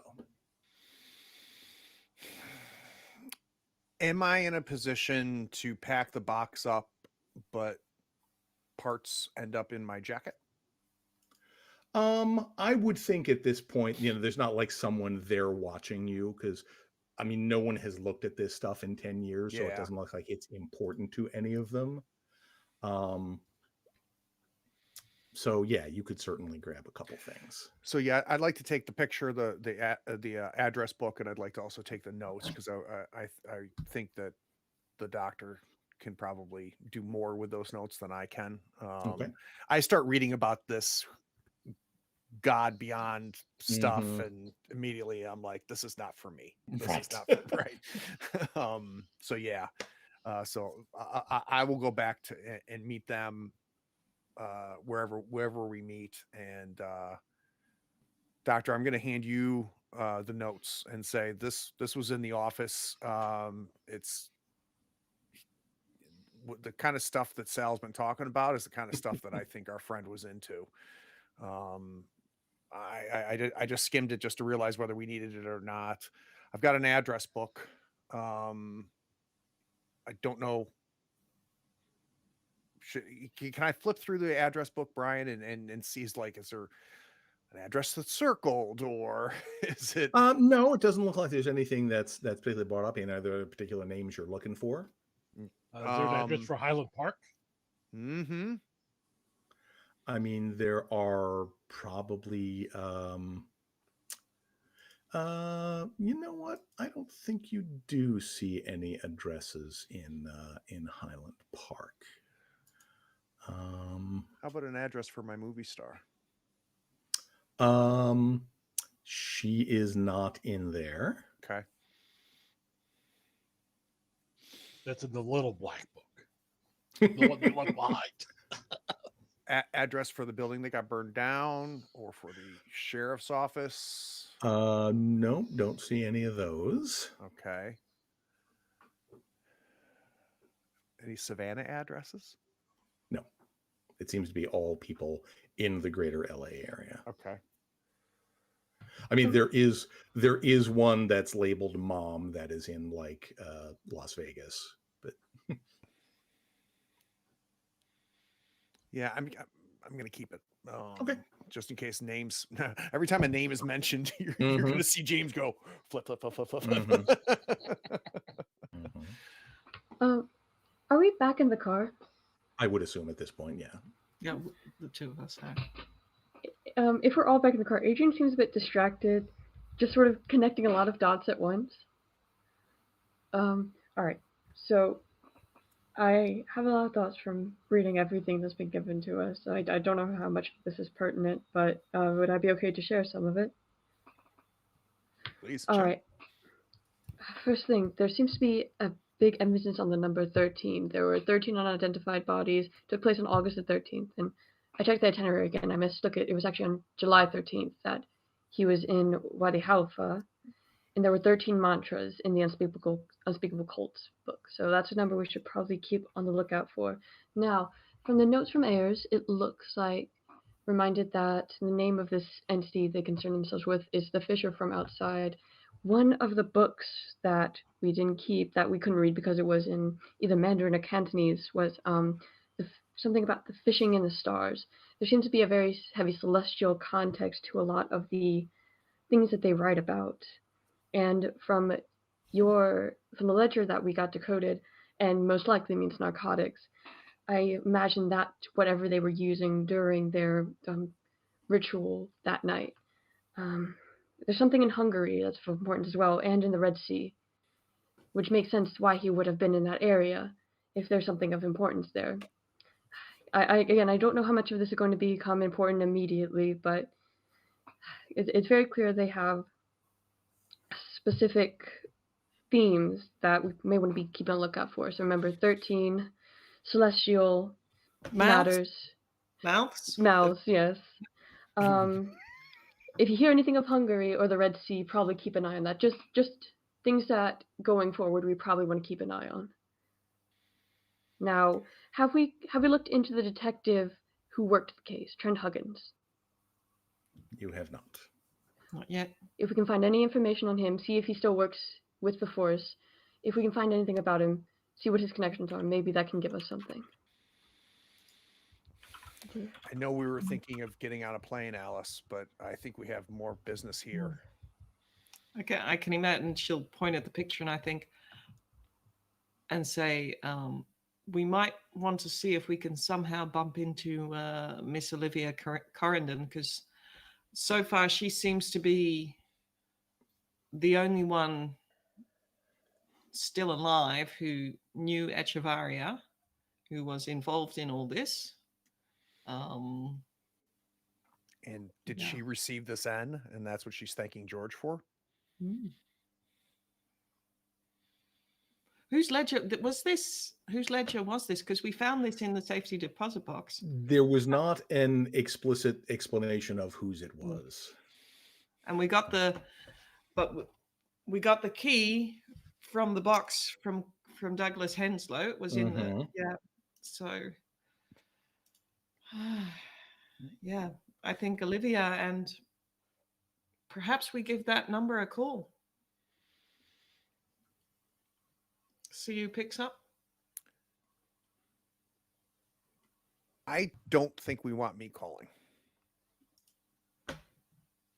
And I don't think we want Sal calling either. Well, I've got a good personality. I got a good phone voice. I mean, perhaps they. What's the custom in the US, that you pick up and you say your name, or that you wait who's calling? Perhaps we just don't say anything. We just call. I mean, usually civilians will just say hello. If you're calling like an office or something like that, you might get a name. Why don't we just keep on calling? Every phone we get, we keep on calling until this person picks up and says their name. Why not? For the love of God, what do you want? And perhaps we recognize it. Perhaps we recognize a voice. First, Alice invents cell phones, then invents spam calling. It's truly a wonder thing. Do you know that your auto insurance, your auto warranty is auto? Meanwhile, Adrian, I think, is identifying the red string conspiracy board. She's inventing that one. If we do call and we need somebody to talk, I am able to fluctuate my voice enough that they may not recognize me on any instance. I think we don't talk. We don't talk. We just call. All right then. Yeah. Let's do it. Okay. Okay. If we can find a phone cell somewhere, or somewhere a phone cell, or perhaps I picture us, the four of us, all heads close together as we, so that we can all listen up as we dial. Mm-hmm. Somebody giggle. Very heavy breathing. Scooby-Doo kind of. Thing. All right, so you guys find there is actually a phone booth at the hotel. It's one of the fancy ones with like a folding wooden door and everything. We're not the Roosevelt anymore, though, right? Right. But I mean, this hotel still has a phone. I mean, okay, got it. Okay. So you sort of all cram. Sal's probably going to have to wait outside. He's just a big guy. But the rest of you kind of cram into this booth. Actually, I'll wait outside with Sal because I have something I want to ask him in a tick. Okay, but are you going to be the one on the phone, or you guys are? Yeah, I guess you're not planning to talk. Yeah, so. We're just dialing. Yeah. Okay. All right. Breathe heavy. I hate they like that stuff. All right. So you put a nickel in and you dial the number, and it rings like 1.5 times, and then it picks up and a voice just says, "Walker." Hello. Hangs up. Yep.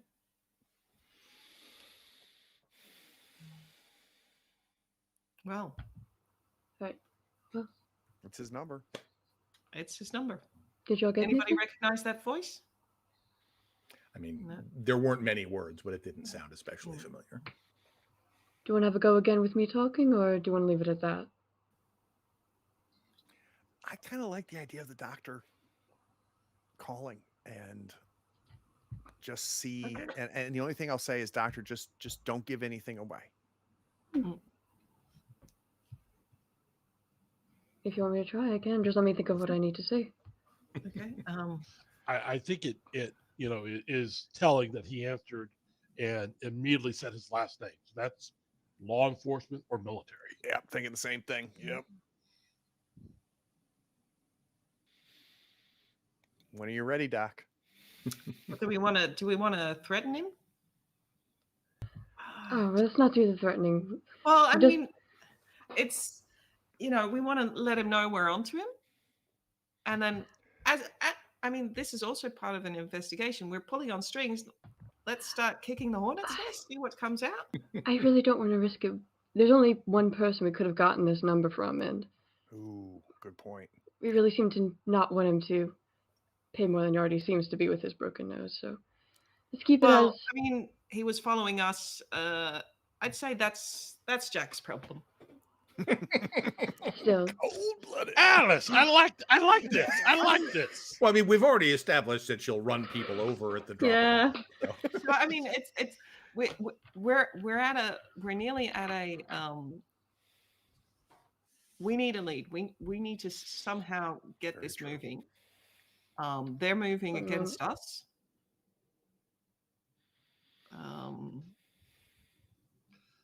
Best defense is a strong offense. Yeah. Well, I'm not sure I'm up for threatening someone, but Not I threatening, am. but just let them know that, hey, they didn't offer us enough or something. Is that you can't offer us enough money or something along those lines. We want them to get, is it too early? I mean, we want to find out who this walker is. We want them out in the open. As much as I like the idea, I don't know that we want to play that card yet.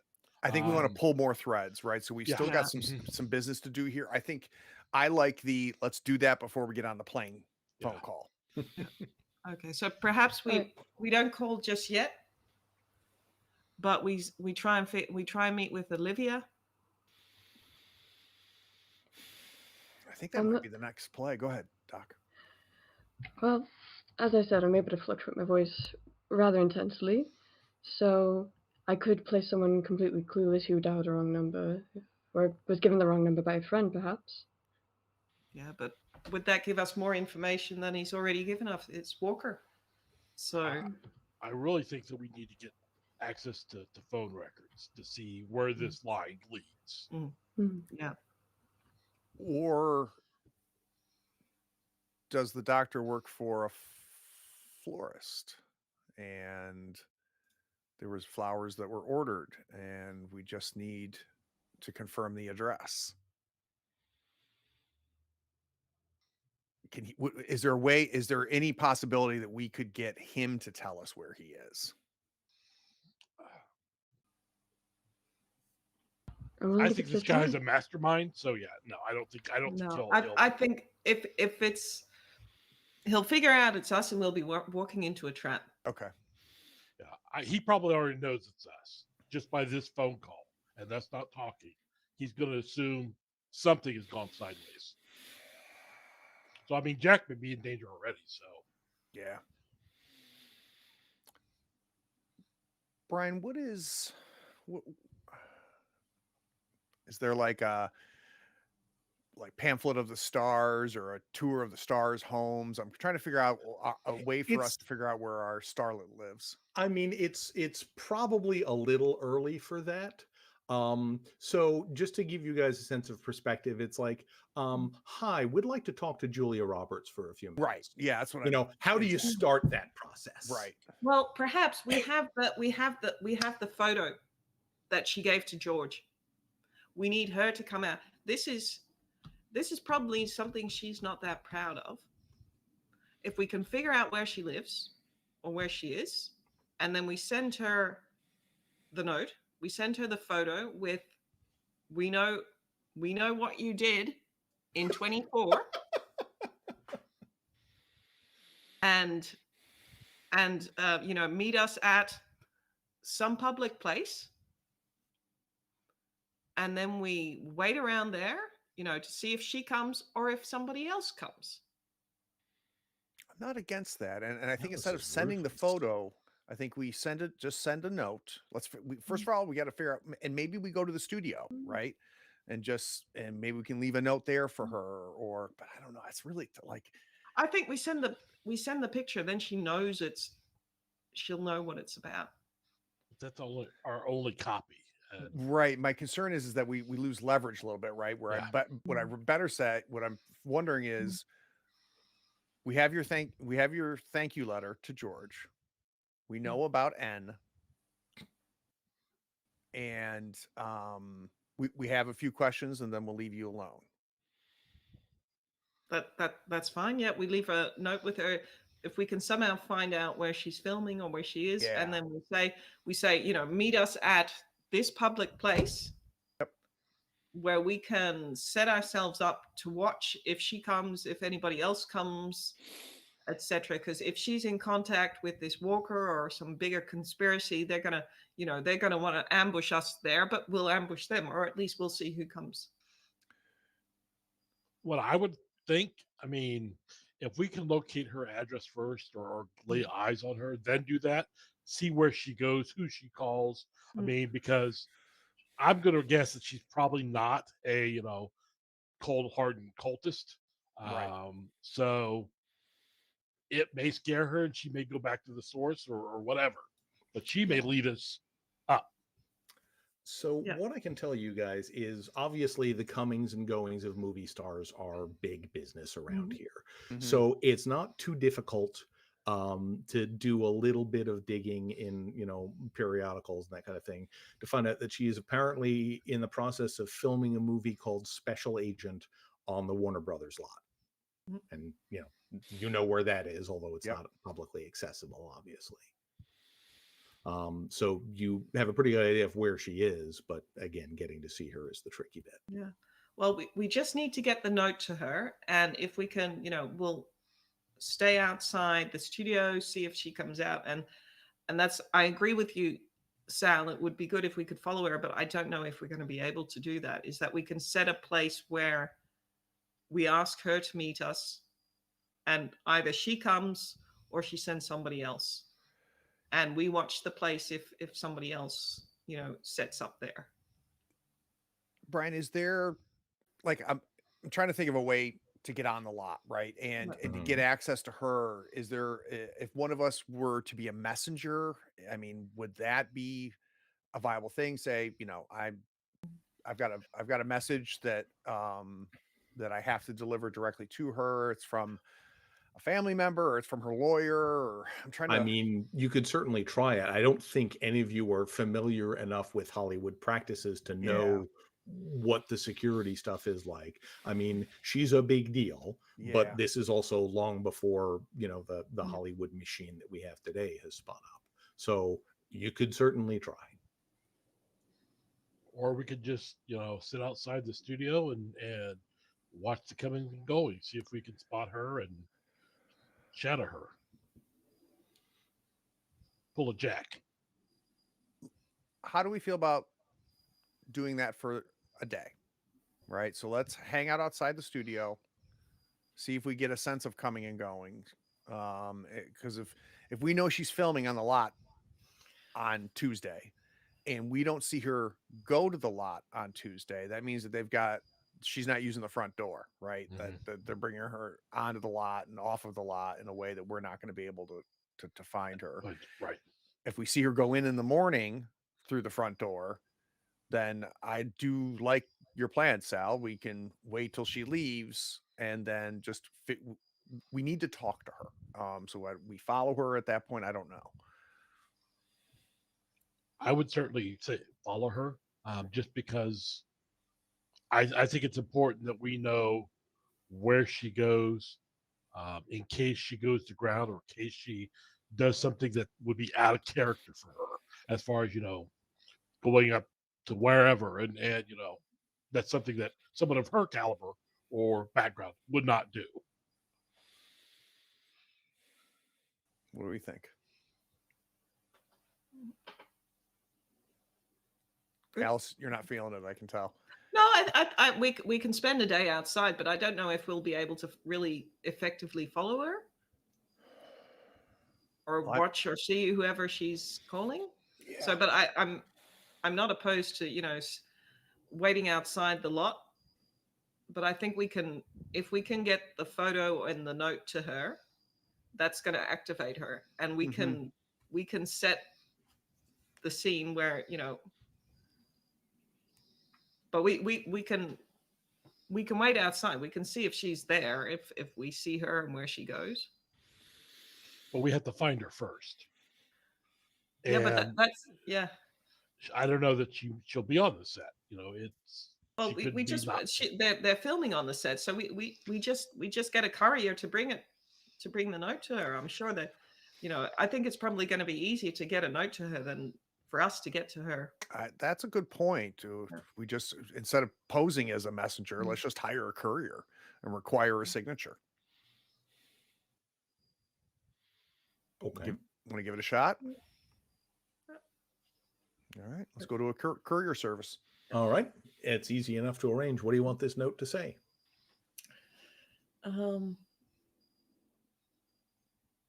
I'd say, are we sending the photo with it or not? I feel like we need to keep the photo. Yeah, I really do, because because that's our leverage, right? Because the leverage is and if you don't meet us here, then the photo is going to fall. We're gonna turn the photo over to the press. But I don't know if the photos. Well, we'll keep the photo, but I think indeed the note will say something like, we have. It's a lovely headshot of you. Thank you for signing it. George loves it. George loves it. We know about N. We know what you were doing in the summer of 24. You were lucky not to be there that night. Well, do we know that she wasn't there that night? I think that we just leave it vague and let her fill in the details herself. Yeah, okay. We know what you were doing in the summer of 24. We need to talk, meet us at, and then we determine some type of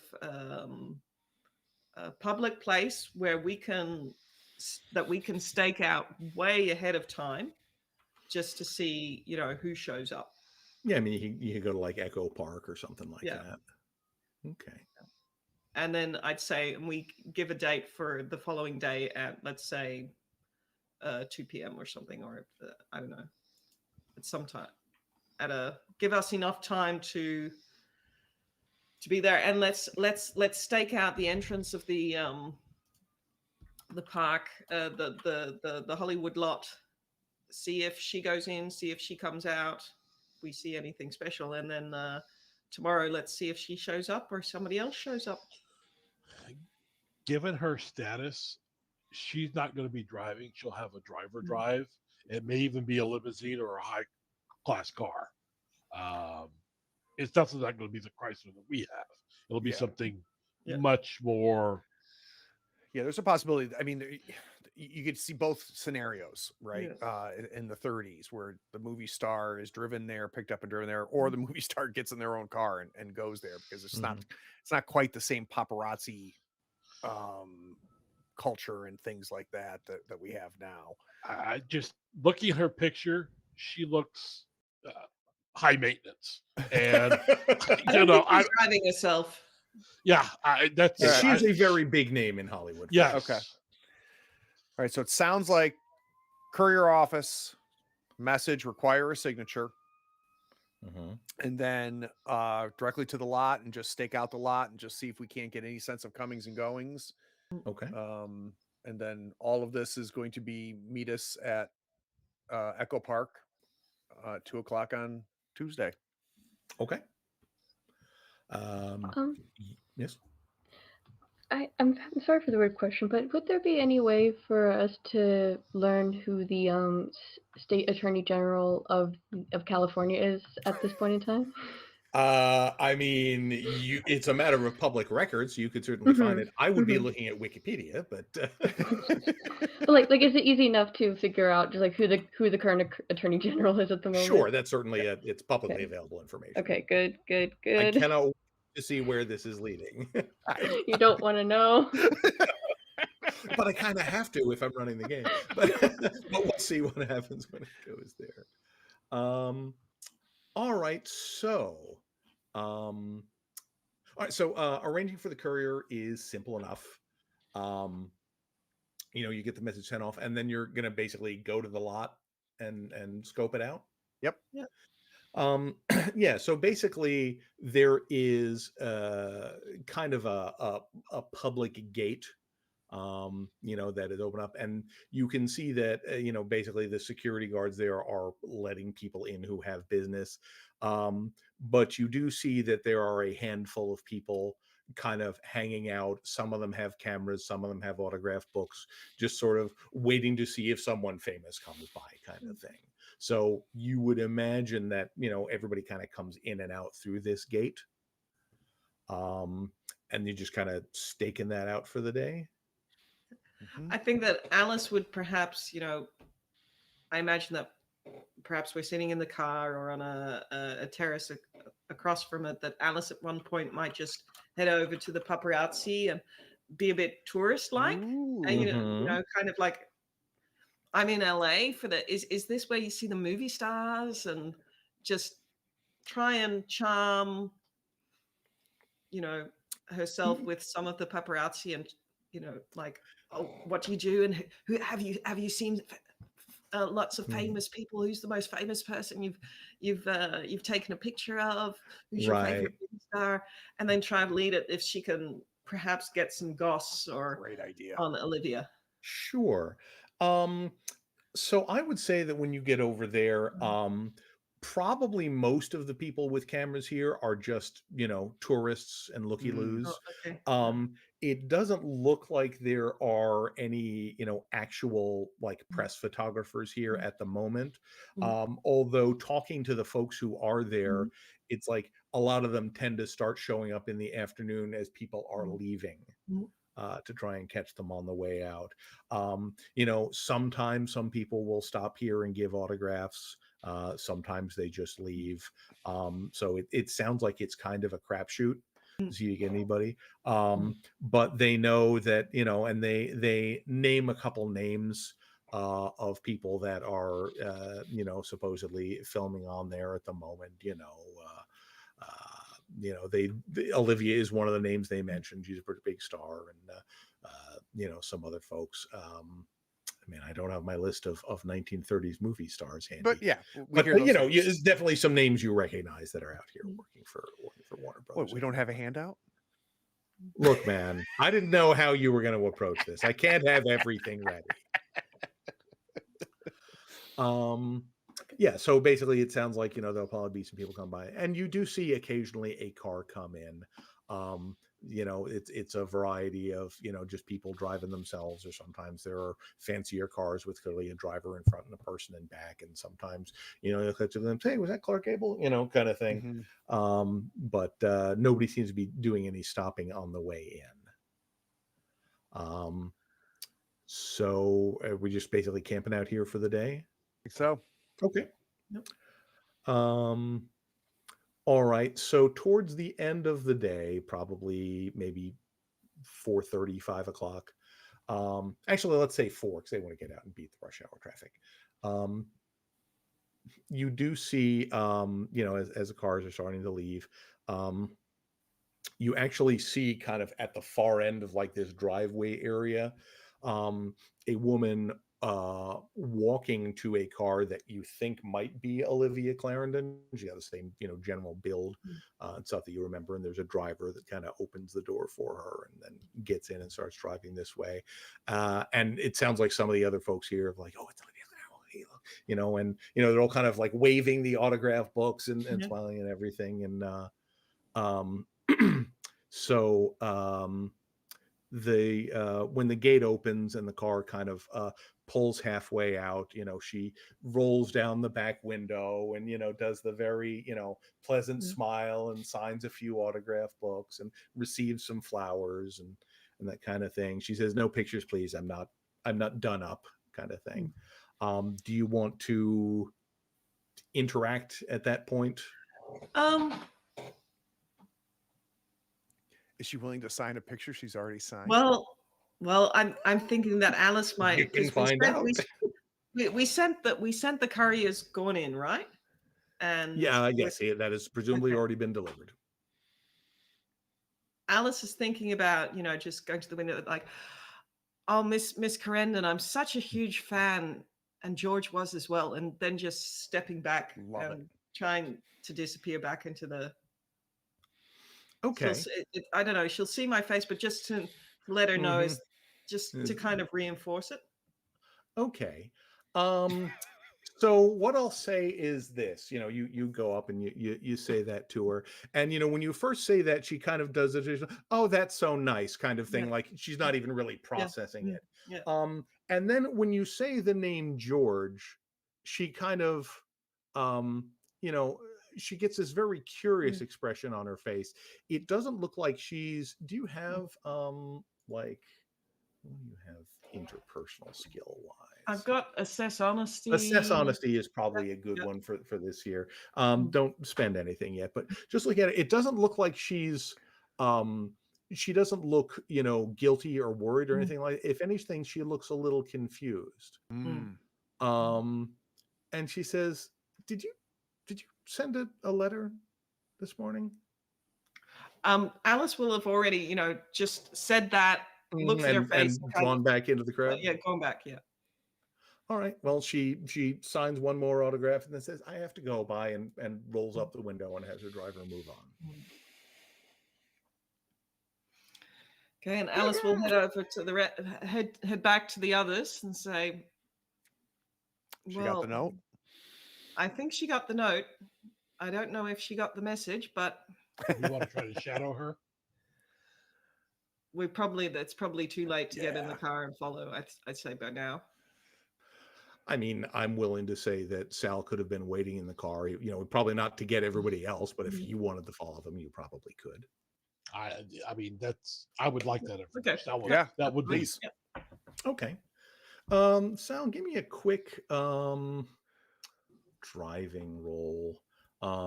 It's difficulty 3. They're not expecting any particular, they have no reason to worry about being followed unusually.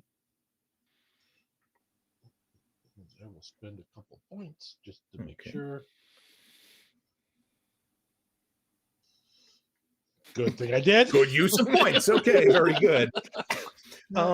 So you follow them, and it's probably about half hour, 40-minute drive up into the Hollywood Hills, where they go into a very nice, not huge and ostentatious, but a nice house in the Hollywood Hills. It is gated, and the gate closes behind them as they go in, but presumably this is her house, so you have the address there if you need it. Yep, absolutely. The rest of you do anything in particular while waiting for Sal to come back? Okay. Well, yeah, like I say, it's probably over an hour by the time he finally gets back to pick you up. Did you figure out where she lives? Yep. Gotta look at her place too.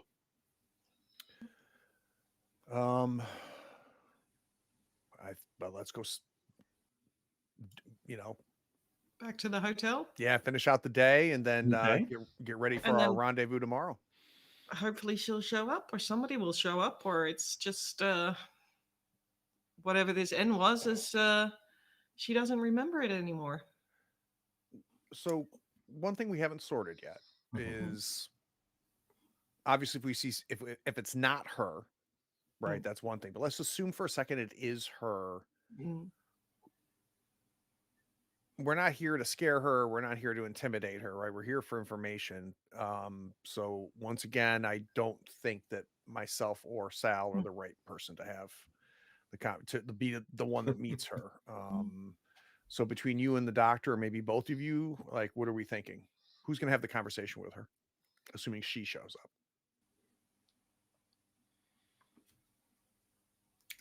Perhaps Adrian, you do? All right then. Adrian is a very good talky person. Yep. All Let's right. see if we All can, right. and then I'll be back up, Okay. and you'll be back up. Yeah. Back I'll up be to the the backup to the backup. backup. Yeah, and then let's just position ourselves around the park in from the early morning, unless we can think of other stuff to do. Because let's say if she calls this Walker guy, if there's other people who Right. want to ambush us there, that we hopefully see that, and perhaps we're just entirely paranoid and nobody shows. Yep. And then we'll need to think about where do we go from here, other than perhaps calling Walker and asking to meet. All right. So we cut forward to the next day. You guys are, there's a particular, park bench in Echo Lake that you're waiting at. And yes, Go ahead, Mac. I actually no. Okay. I've changed my mind on something. Sorry. All right. Sal's not going to be at that park bench. Sal is Okay. going to be kind of wandering the area, Okay. looking to see if anybody's doing counterintelligence or anything like that. And James is doing the same. Okay. Are we wanting to like try to be as anonymous as possible, not tied to not revealing ourselves as much? Yeah. Okay, then I will do the thing. Okay. Whenever you see Adrian, in the morning, he's not wearing his usual many layers of suit and coat. Instead, his hair is obscured by a hair wrap, like a 1930s style, just head covering, and a sort of a kind of shin length dress from the 1930s. Okay. Excellent. Very good. Yeah. So you come about 2 o'clock. I think James would probably be the first one to notice the car pulling up to the parking lot, which is the same one that you saw her driven home in yesterday. And a driver, possibly the same guy as yesterday, you don't know, gets out of it holding an envelope. And he immediately he kind of gets his bearings and then starts heading over towards the bench in question. Oh, interesting. Anybody else in the car? Nope. Interesting. What was our plan if it wasn't her? I still think it needs to be the doctor. I think it's still Adrian that has the conversation, and obviously Sal and I are within striking distance. Okay. Did you guys sign the letter or give some indication as to who she was going to be meeting? Or okay, just meet me at the bench. Okay. Okay, so eventually this driver makes his way over to the bench and just kind of says, excuse me, did you send a courier yesterday? Oh yes, take a seat, darling. I'm afraid I won't be staying, although I can wait for a reply. And he hands the envelope to you. Thank you. And it's written on the front is a sort of vaguely aggressive, to whom it may concern. And inside is a handwritten letter, looks like the same handwriting that was on the photograph, that says, I don't know who you are or what you think you know, but I have nothing to hide about August of 1924 or anything else. I don't know who George is, and I think you're very confused. I'm certainly not going to take time out of my shooting schedule to meet strangers in a park. If you want to talk to me, I can spare you a few minutes at the end of the day at the studio. Don't try anything. I have very good lawyers. Olivia Clarendon. Super interesting. She kind of looks at the letter. We will be sure to be there, and of course we'll be on our best behavior, I promise. Very good. Is there any specific lot, do you know, we're supposed to go to? He says, well, if you can give me a name, I can have you expected at the gate and directed to an appropriate location. Edith Hayes. Okay. He, he doesn't write it down, but he clearly makes a note of it. He says, very good, and heads off. Gets back in the car, drives away. And as soon as he has, looking around, if there's, anybody watching us, Alice. No. I mean, Alice there may be some casual folks who are like, oh, that was a weird little interaction, but nothing untoward. Alice will go over to Adrian and say, what was in the note? All right.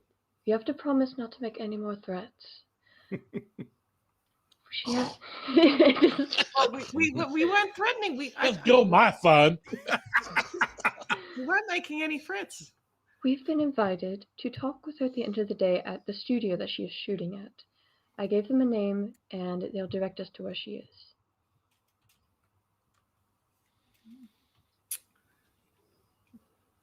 Well, let's go get Sal and Yeah, I imagine you guys could regroup in Yeah. once the car leaves. let's huddle and then figure out if we're and James. I mean, it's in the lot. I can hardly, unless they get the police there to pick us up. We've done nothing wrong, right? And so what We just want to talk to her. and I don't it's odd that she says she doesn't know who George is, right? So either she's trying to fish more to see how much we do or don't know. That could be an obvious thing. We've She also might- it's 10 years ago.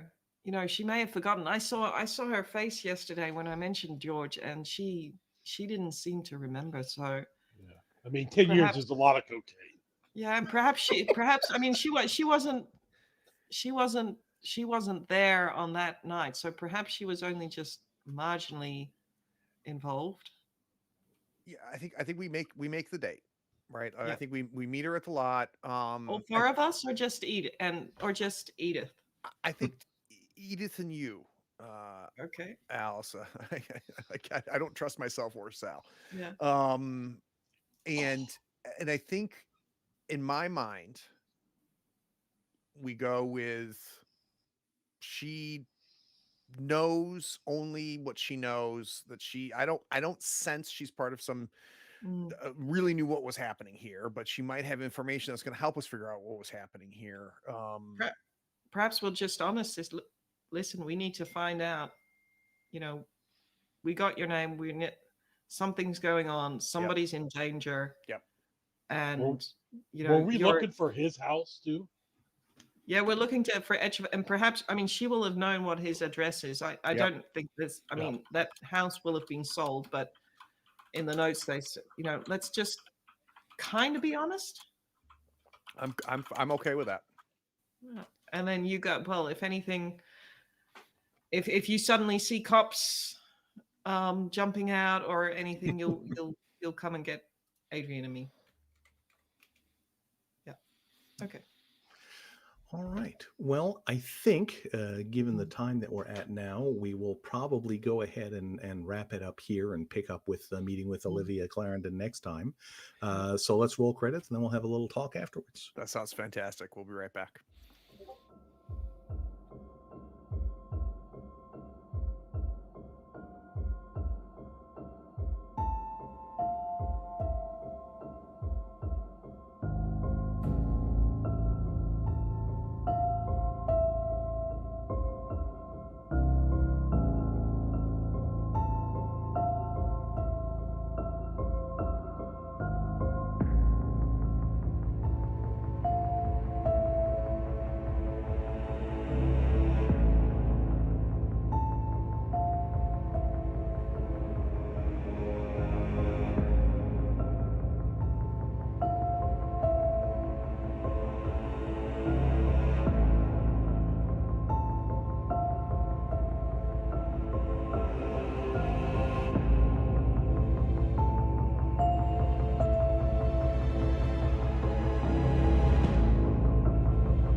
Ooh, boy, Brian.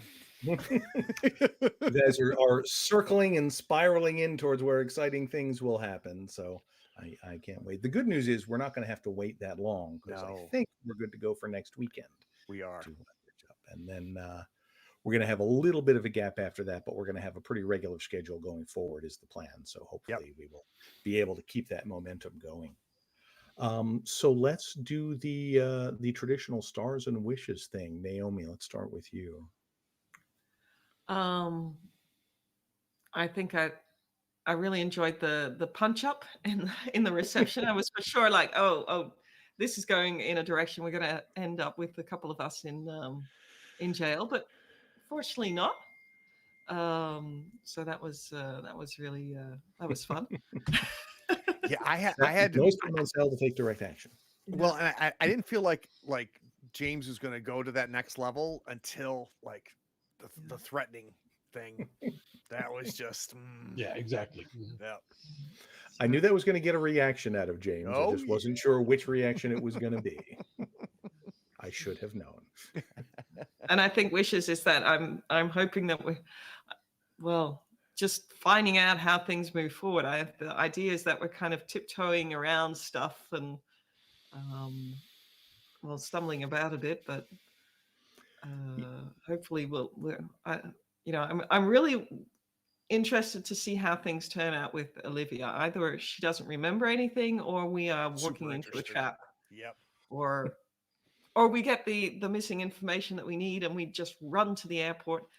I don't know. I'm just really curious to find out what happens next. So Craig, call him the captain before we leave. Yeah.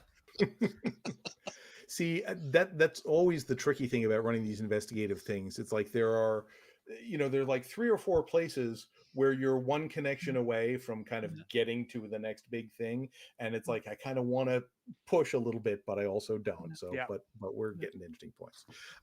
Craig, how about you? Stars and wishes. The star for me was easy, and that was Mac. Just you're using your character's voice and just the piecing things together. It's just I love playing with, and we all did this, but I think Mac really knocked it out of the park. Where my biggest thing I'm learning is I love to believe the characters. And I just love it when I'm at a table and we're so lucky here on third floor that happens all the time, where I finish up the thing and I'm like, I believed it. I believe Dr. Adrian Pfister. I believe Sal. I believe Alice. And I'm discovering that's my juice. That's what I think I love the most at a table is when I just believe it. So that's my star. Wishes. I think I'm with you, Naomi. I feel like we're a half step away. And then I feel like then it's gonna we're gonna go into a whole nother gear very, very quickly. So I can't wait. I'm really interested to see what our little Olivia has to say. Because there's a huge range of possibilities here, right? So yeah, I wish it was next weekend. That's my wish. Well, soon enough. Chris, how about you? Stars wise, I mean, everybody in this particular game is just fantastic. The star, I think, is everybody. Just coming back and you guys are all so very well as role players. It's unbelievable to be able to be in the presence of such good role players consistently. It's fun. Yeah, and then for wishes, I'm with Craig and Naomi. I think you can catch the undercurrent of tension beginning to build, and at some point it's going to explode. And when that happens, it is going to be a whole different game. I mean, yes, it's the pace, but you can feel it. Yeah, right. It's like a frog in boiling water. A little bit at a time, but sooner or later it's going to blow. Yeah, we are approaching the second act, and we can see it. Absolutely. Yeah, definitely so. All right, Mac, how about you? I think my stars was probably seeing how each of the characters started responding to, will be relatively low, but at the moment high level of stress that we're now in, where we could see like the cracks of Sal's sort of very friendly exterior, James just out just ready for this to stop. Alice getting frustrated, but being very used to frustration, being a veteran, clearly knowing how to handle it, and Adrian getting way too excited about what's clearly going to make him go insane. It was really fun seeing how we all kind of respond to the situation getting very clearly more intense. Yeah. And then any wishes for next time? I think just being able to interact between the characters, because we've been able to do that more now that we're kind of have clues that we're sitting with, rather than sort of like getting information. We're able to sit with each other, which I've been enjoying. I want to do a bit more of that. Me too. Yeah. My star is going to be very similar to what Mac was saying, because I think everybody this time had a good moment of kind of establishing who they were. Sal obviously deciding that he had enough and just decking Jack in the hotel lobby was a great moment.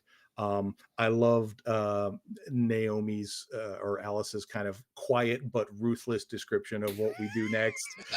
She's clearly ready to take some people out if need be. James, of course, doing his thing and just sort of distancing himself from the situation and kind of psyching himself up for whatever comes next. Yeah. And then I really enjoyed, because obviously in a game like this, especially when we're swapping focus back and forth, there's always a lot of time when someone is off screen for a while, and usually they're just kind of watching or paying attention or whatever. But I love that when we came back, we saw that Mac was not just listening to that, but also I've also analyzed all of these notes and found these 3 continuous things that we should do. So be on the lookout for all this stuff next time. It was amazing. It was perfectly in character, and I loved it. Yeah. And then as far as wishes go, I mean, for a slightly different but related reason to you guys, I'm really hoping we kind of unlock that next door so I can unleash some of the cool things that are waiting for you and see where the story goes from there. But yeah, I had a great time, you guys, as usual. It's good to be back. Let's not wait so long. Absolutely. Amen. Absolutely. Amen. Yes. For those of you at home, those of you watching live, we appreciate it a ton. Take care. Bye.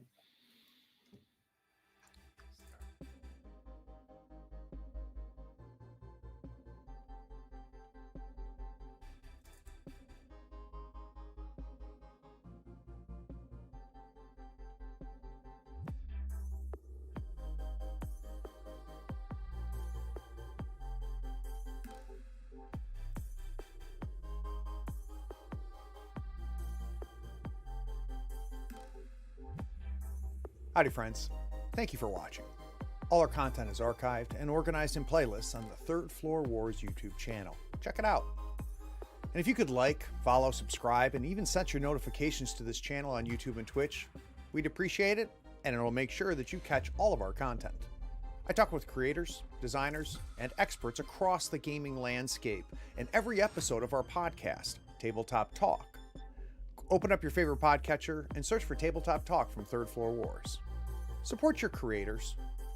They make the content you love, and it's your support that makes it happen. If you want to help us, go to Third Floor Wars on patreon.com, and you can help us for as little as $1 a month. Thanks again. We'll see you next time. Take care.